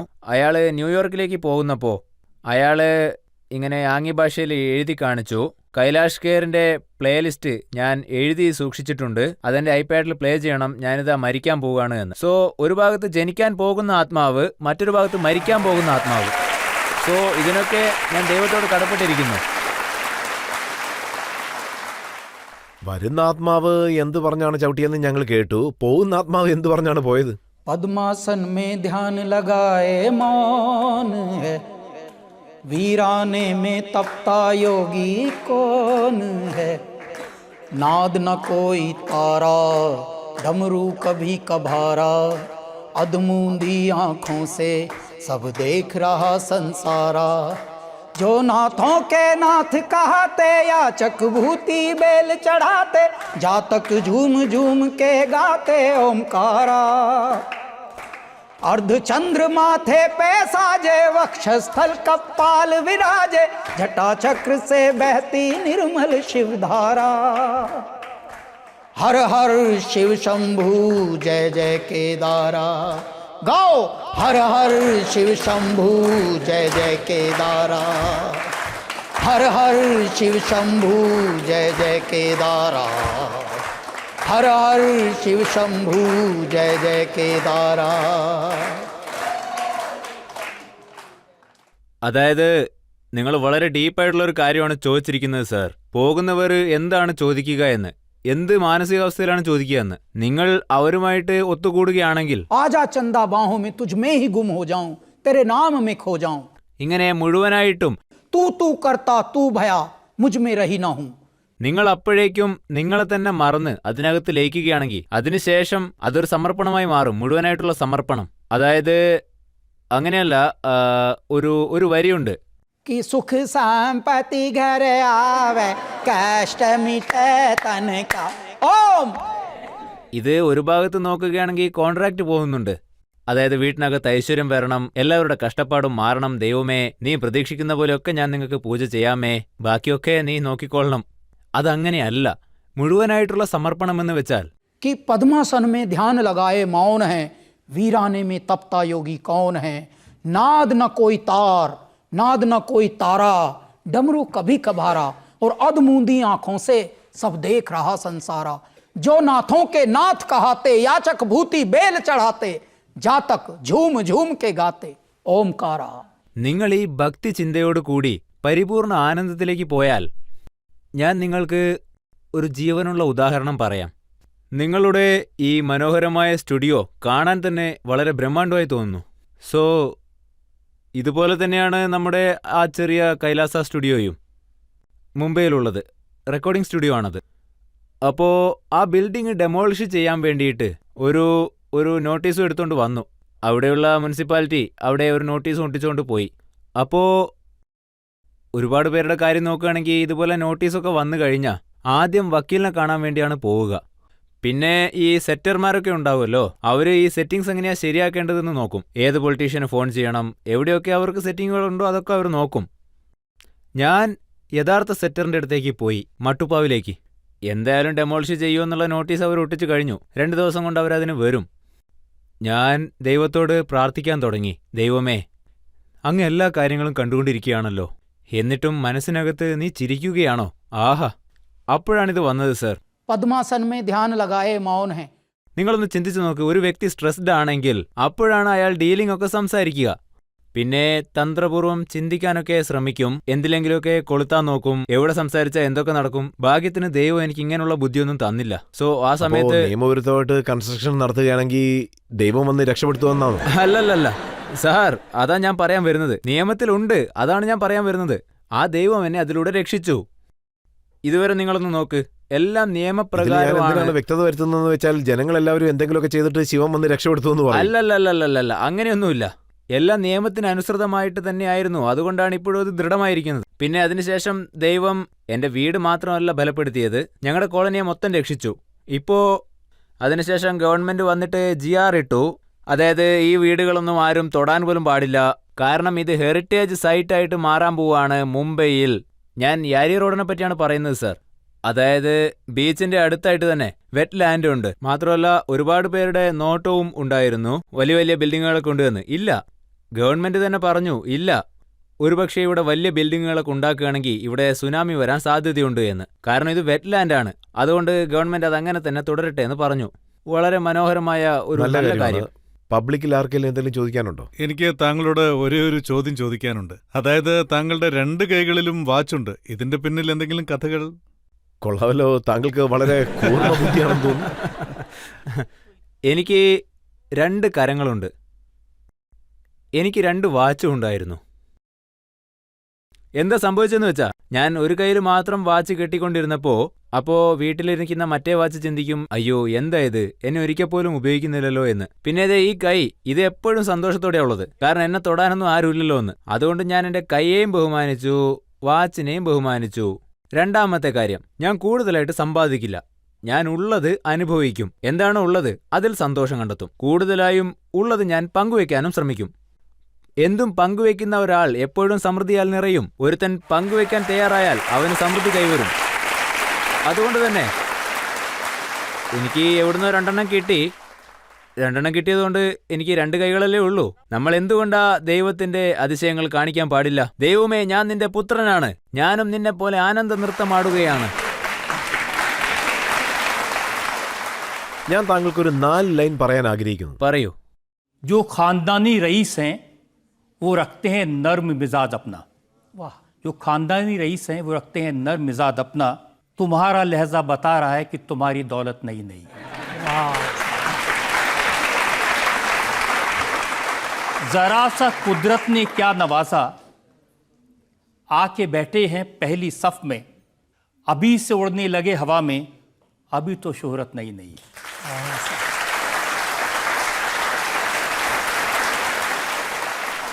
എനിക്കിപ്പോൾ തോന്നുന്നത് എന്താണെന്ന് വെച്ചാൽ നമുക്കിപ്പോൾ ഒരു ചെറിയ ബ്രേക്ക് എടുക്കാം. തീർച്ചയായും. ഇപ്പോൾ നമുക്കൊരു ബ്രേക്ക് എടുക്കാം. ബ്രേക്കിന് ശേഷം ആപ്കി അദാലത്തിൽ കൈലാഷ് ഖേറിന്റെ മേലുള്ള അടുത്ത കുറ്റാരോപണം എന്താണെന്ന് നോക്കാം.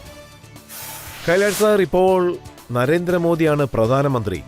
കഴിവുള്ള വ്യക്തിയാണ്, ശക്തിയുള്ള വ്യക്തിയാണ്. അദ്ദേഹത്തെ പ്രശംസിക്കുന്ന ഒരു സാധ്യതയും താങ്കൾ വിടുന്നില്ലല്ലോ. നമ്മുടെ കണ്ണിലെല്ലാം നല്ലതായിട്ട് കാണുമ്പോൾ നമ്മൾ അതിനെ അഭിനന്ദിക്കുന്നു. ഞാൻ പഴയ ആളുകളെ അഭിനന്ദിച്ചിട്ടുണ്ട്. പക്ഷേ താങ്കൾക്ക് മോദിയെ വലിയ ഇഷ്ടമാണോ? എനിക്ക് അദ്ദേഹത്തെ വളരെ ഇഷ്ടമാണ്. വളരെ ആഴമുള്ള ഒരു ആത്മാവ്.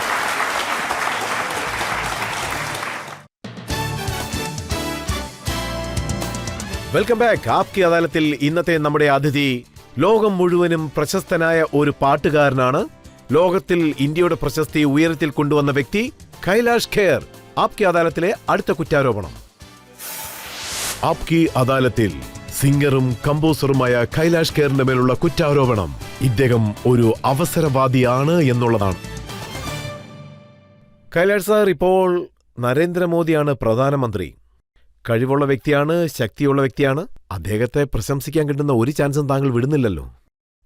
അതായത് രജത് സർ, ഞാൻ എന്താ പറയാൻ ആഗ്രഹിക്കുന്നതെന്നാൽ, ഞാൻ ഓൾറെഡി പറഞ്ഞതുപോലെ തന്നെ എൻ്റെ കരിയർ തുടങ്ങിയിട്ട് 18 വർഷങ്ങളായതേ ഉള്ളൂ. ഞാൻ എല്ലാവരെയും പ്രശംസിക്കാറുണ്ട്. എൻ്റെ കണ്ണിൽ നല്ലതായിട്ട് തോന്നുന്ന കാര്യങ്ങളെ ഞാൻ പ്രശംസിക്കാൻ മടിക്കാറില്ല. പഴയ ആളുകളെ പോലും ഞാൻ ഒരുപാട് പ്രശംസിക്കാറുണ്ട്. കാരണം പഴയ ആളുകളും നമ്മുടെ രാജ്യത്തിന് വേണ്ടി ഒരുപാട് നല്ല കാര്യങ്ങൾ ചെയ്തിട്ട് പോയവരാണ്. പക്ഷേ മുന്നേ നടക്കേണ്ട പല കാര്യങ്ങളും ഇപ്പോഴാണ് നടക്കാൻ തുടങ്ങിയിരിക്കുന്നത്. ഇതാണ് ഞാൻ പറയാൻ ആഗ്രഹിക്കുന്നത് സർ. അതായത് ഞാൻ സംസാരിക്കുന്ന ഒരു രീതി ഉണ്ടല്ലോ, അതായത് വികാരാധീനനായി, ഇമോഷണലായിട്ട്, അതാണ് കുറച്ച് ഹൈലൈറ്റ് ആയിട്ട് കാണുക. എൻ്റെ കരിയർ തുടങ്ങിയിട്ട് ഇനിയും 2 ദശാബ്ദങ്ങൾ പോലും ആയിട്ടില്ല. ഒരുപക്ഷെ അതുകൊണ്ടാവാം എൻ്റെ ഇൻ്റർവ്യൂകൾ തന്നെ നോക്കിയാൽ ഒരു 4-5 വർഷമായിട്ട് ഇൻ്റർവ്യൂ ഒക്കെ എടുക്കാൻ തുടങ്ങിയിട്ടുള്ളൂ. അതുകൊണ്ട് തന്നെ കറണ്ട് ആയിട്ടുള്ള കാര്യങ്ങൾ ഞാൻ ഓപ്പണായിട്ട് തന്നെ സംസാരിക്കാറുണ്ട്.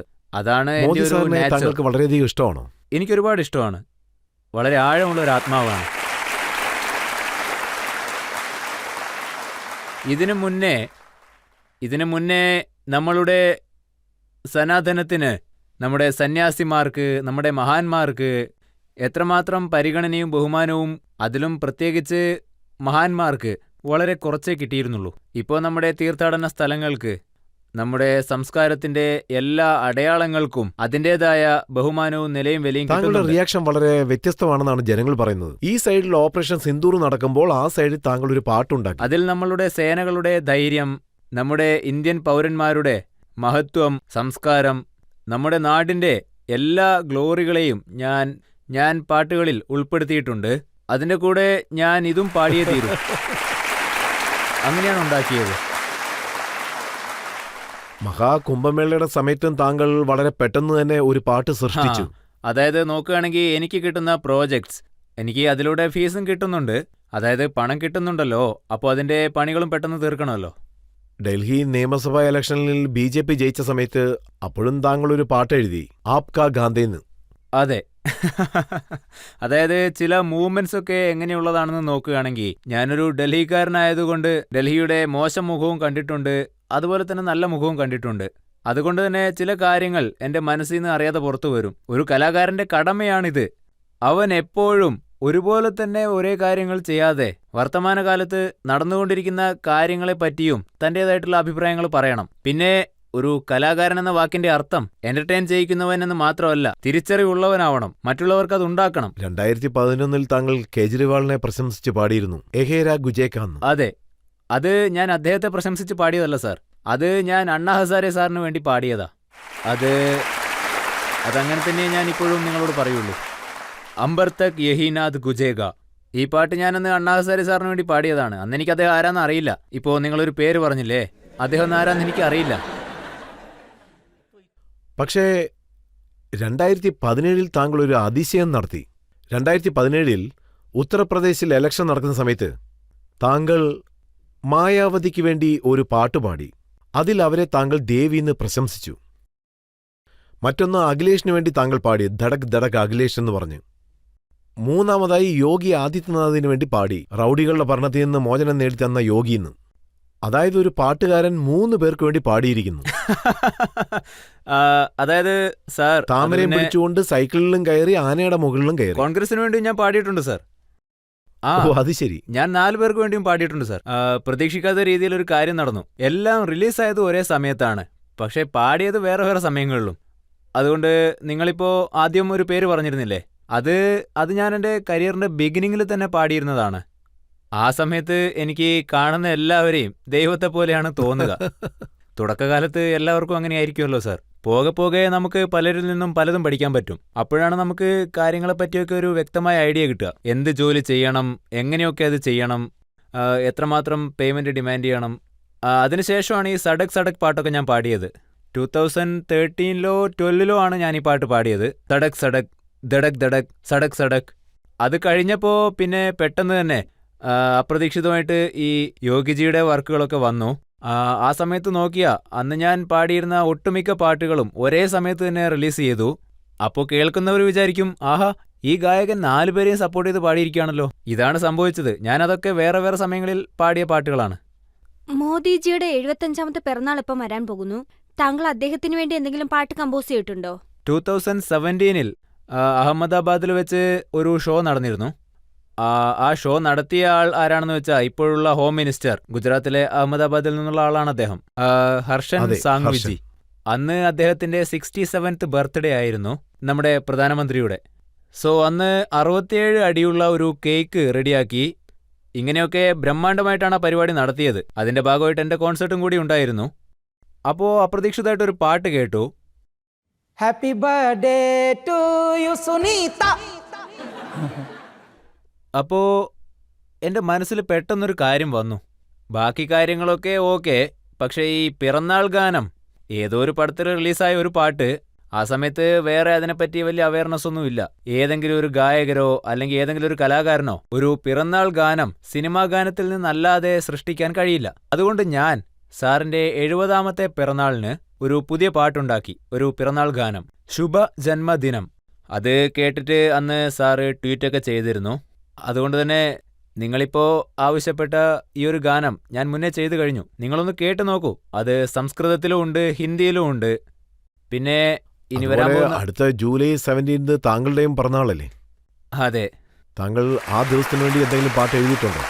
അതായത് രജത് സാർ, ഞാൻ എൻ്റെ കുട്ടിക്കാലത്ത് ഈ പിറന്നാൾ ദിവസം എന്തെങ്കിലും തരത്തിലുള്ള സന്തോഷം കണ്ടിട്ടുണ്ടെങ്കിൽ അത് ഈ യാഗം, പിന്നെ ഹോമം, ലഡ്ഡു ഇങ്ങനെ പങ്കുവെക്കുന്നതൊക്കെയാണ് ഞാൻ കണ്ടത്. ഞാൻ പങ്കുവെക്കുന്നതാണ് കണ്ടിട്ടുള്ളത്, അല്ലാതെ അണയ്ക്കുന്നത് ഞാൻ കണ്ടിട്ടില്ല. പിന്നെ ഞാൻ മുംബൈയിൽ പോയിരുന്നപ്പോൾ അന്ന് ഞാൻ ഇന്ത്യൻ ഐഡലിൽ ജഡ്ജായിരുന്നു 2008-2009 സമയത്ത്. അവിടെ വെച്ച് എനിക്ക് അന്ന് അവിടെ ഉണ്ടായിരുന്ന എല്ലാവരും ചേർന്ന് ബർത്ത്ഡേ സെലിബ്രേറ്റ് ചെയ്തു. ആദ്യമായിട്ട് എനിക്ക് മനസ്സിലായി, അപ്രതീക്ഷിതമായിട്ട് സർപ്രൈസായിട്ട് അവർ കേക്കൊക്കെ എടുത്ത് എൻ്റെ മുന്നിലോട്ട് കൊണ്ടുവന്നു. മെഴുകുതിരി, അതായത് ക്യാൻഡിൽ, അത് കത്തിച്ചിട്ട് ഊതാൻ പറഞ്ഞു, കേക്ക് കട്ട് ചെയ്യാൻ പറഞ്ഞു. അവിടെ വന്ന എല്ലാവരും കൂടെ ചേർന്ന് ആ നാടകം നടത്തി. പിന്നെ അത് കഴിഞ്ഞ ശേഷമാണ് എനിക്ക് ഒരു ചിന്ത വന്നത്, അല്ല, നമ്മൾ എപ്പോഴും നമ്മുടെ ട്രഡീഷനിൽ തന്നെ നിലനിൽക്കണം. ഇപ്പോൾ ഞാൻ എൻ്റെ പിറന്നാൾ ആഘോഷിക്കുന്നു, പുതിയ ടാലൻറ്റുകൾ ലോഞ്ച് ചെയ്യുന്നു. ഇന്ത്യയിൽ ഗായകർ എപ്പോഴും ഗായകരായിട്ട് തന്നെ ലോഞ്ച് ചെയ്യപ്പെട്ടിട്ടില്ല. പക്ഷേ ഞാൻ കുറച്ച് ഭ്രാന്തുള്ള കൂട്ടത്തിലായതുകൊണ്ട് കുറച്ച് പിടിവാശിയുണ്ട്. അതുകൊണ്ട് ഞാൻ എൻ്റെ പിറന്നാളിൻ്റെ അന്ന് മുഴുവൻ ഇന്ത്യയിലും എല്ലായിടത്തും ഞാൻ ഒരുപാട് തേടി കണ്ടുപിടിച്ച് അവരെ ഞാൻ പിന്നീട് ഗ്രൂമിങ് ചെയ്യും. എൻ്റെ പിറന്നാൾ ദിവസങ്ങളിൽ ഞാൻ ഇതാണ് ചെയ്യാറ്. പുതിയ പറവ എന്ന പേരിൽ എൻ്റെ ഈ പ്രോഗ്രാം ഞാൻ ചെയ്തുകൊണ്ടിരിക്കുകയാണ് രജത് സർ. വളരെ വലിയൊരു ഓഡിറ്റോറിയം തന്നെ ഞാൻ ഇതിനു വേണ്ടി ഹയർ ചെയ്യും. പല സമയവും സ്പോൺസേഴ്സിനൊന്നും കിട്ടാറില്ല, ഈ സമയത്തും കിട്ടിയിട്ടില്ല. ഞാൻ എൻ്റെ സ്വന്തം പോക്കറ്റിൽ നിന്ന് 50-60 ലക്ഷം ഇതിനു വേണ്ടി ചെലവ് ചെയ്യും. അതെ, പിന്നെ ഞാൻ രജത് സാറിനെ പോലെ, പണ്ഡിറ്റ് സാറിനെ പോലെയുള്ള വലിയ വലിയ ആളുകളെ ക്ഷണിക്കാറുണ്ട് ചീഫ് ഗസ്റ്റായിട്ട്. ചില സമയത്തൊക്കെ ഞാൻ മിനിസ്റ്റേഴ്സിനൊക്കെ വരുത്താറുണ്ട്. ആരാണോ അവൈലബിൾ ആയിരിക്കുന്നത്, ആരാണോ നമ്മളോട് താല്പര്യം കാണിക്കുന്നത്, അതുപോലെ തന്നെ അവൈലബിൾ ആയിട്ടുള്ള മറ്റു സെലിബ്രിറ്റീസ്, അവരെയും ഞാൻ ക്ഷണിക്കാറുണ്ട്. ഒരു പുതിയ പാട്ടുകാരൻ, ഒരു പുതിയ സ്റ്റുഡൻറ്റ് സംഗീതത്തിൻ്റെ, തൻ്റെ മാതാപിതാക്കളുടെ കൂടെ ഇരിക്കും. ഓഡിയൻസിൻ്റെ ഇടയിൽ അവൻ്റെ അച്ഛനും അമ്മയും ഇരിക്കുന്നുണ്ടാവും. അവൻ സ്റ്റേജിലേക്ക് വരും. അവനിത് എത്ര വലിയൊരു അവസരമായിരിക്കും ഈ കിട്ടുന്നത്. അവൻ പാടുന്നത് കേൾക്കാൻ വേണ്ടി പത്മശ്രീ പ്രസൂൺ ജോഷിയെല്ലാം വന്നിട്ടുണ്ട്, അനുപം ഖേർ വന്നിട്ടുണ്ട്, സ്വാമി സിദ്ധാനന്ദ സരസ്വതി വന്നിട്ടുണ്ട്, നമ്മുടെ പത്മശ്രീ രജത് സാറും വന്നിട്ടുണ്ട്. അവരൊക്കെ ഈ സുന്ദരമായ കണ്ണിന് കുളിർമയേകുന്ന ഒരു കാഴ്ച കാണുമ്പോൾ അവരുടെ മനസ്സിനകത്ത് ഒരു സെൽഫ് കോൺഫിഡൻസ് കൂടും.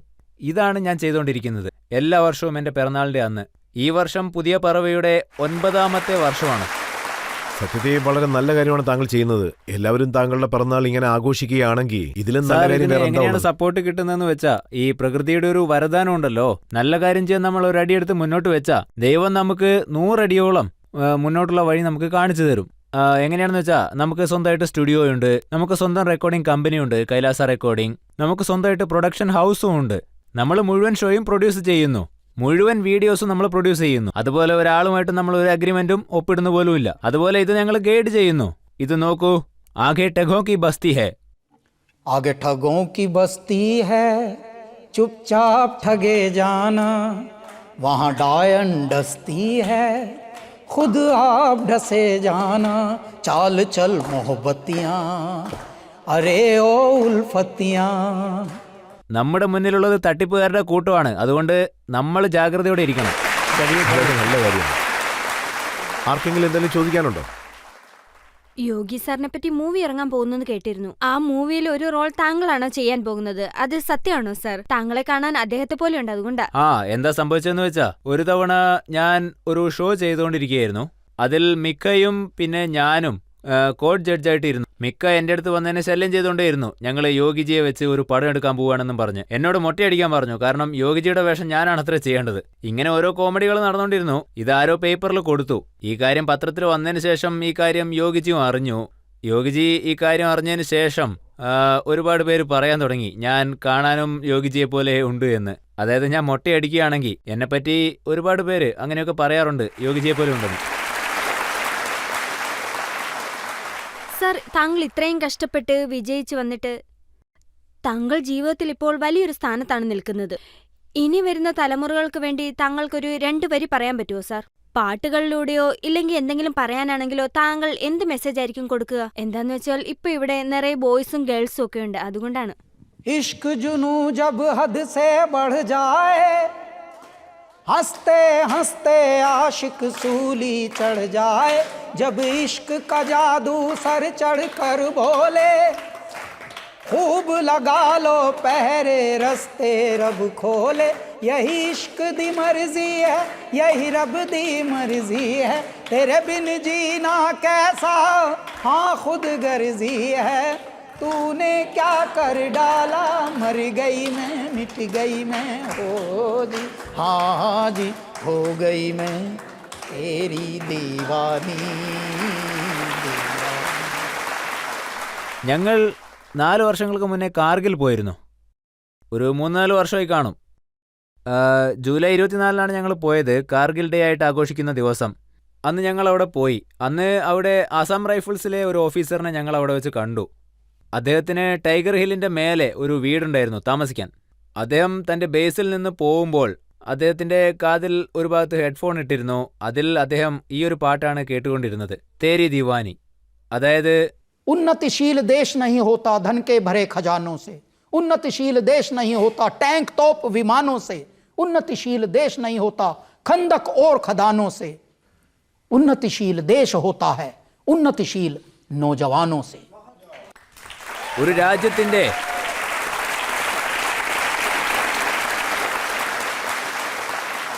ഒരു രാജ്യത്തെ യുവാക്കൾക്ക് ആ രാജ്യത്തോട്, ആ രാജ്യത്തെ സംസ്കാരത്തോട്, അതായത് കൾച്ചറിനോട്, അവിടുത്തെ ഭാഷകളോട്, നമ്മുടെ പൈതൃകത്തിനോട് ആദരവ്, അതല്ലെങ്കിൽ സമർപ്പണം ഉണ്ടെങ്കിൽ ആ രാജ്യം മഹത്തരമായി തീരുമെന്ന് പറയാം.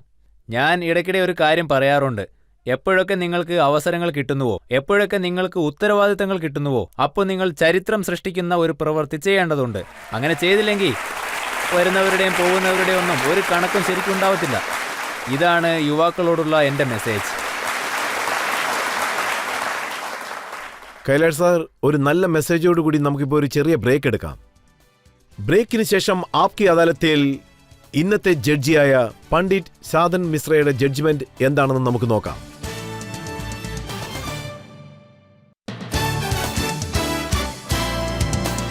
Welcome back. ആപ്കി അദാലത്തിൽ ഇന്ന് നമ്മൾ വിചാരണ നടത്തിയത് പത്മശ്രീ ജേതാവായ പ്രസിദ്ധ പാട്ടുകാരൻ കൈലാഷ് ഖേറിനോടാണ്. കൈലാഷ് ഖേർ എല്ലാ ചോദ്യങ്ങൾക്കും ഉത്തരം നൽകി, വളരെ മനോഹരമായി ഉത്തരം നൽകി, കവിതകൾ പാടി, പാട്ടുപാടി, വളരെ ഇമോഷണലായിട്ട് അദ്ദേഹം സംസാരിച്ചു.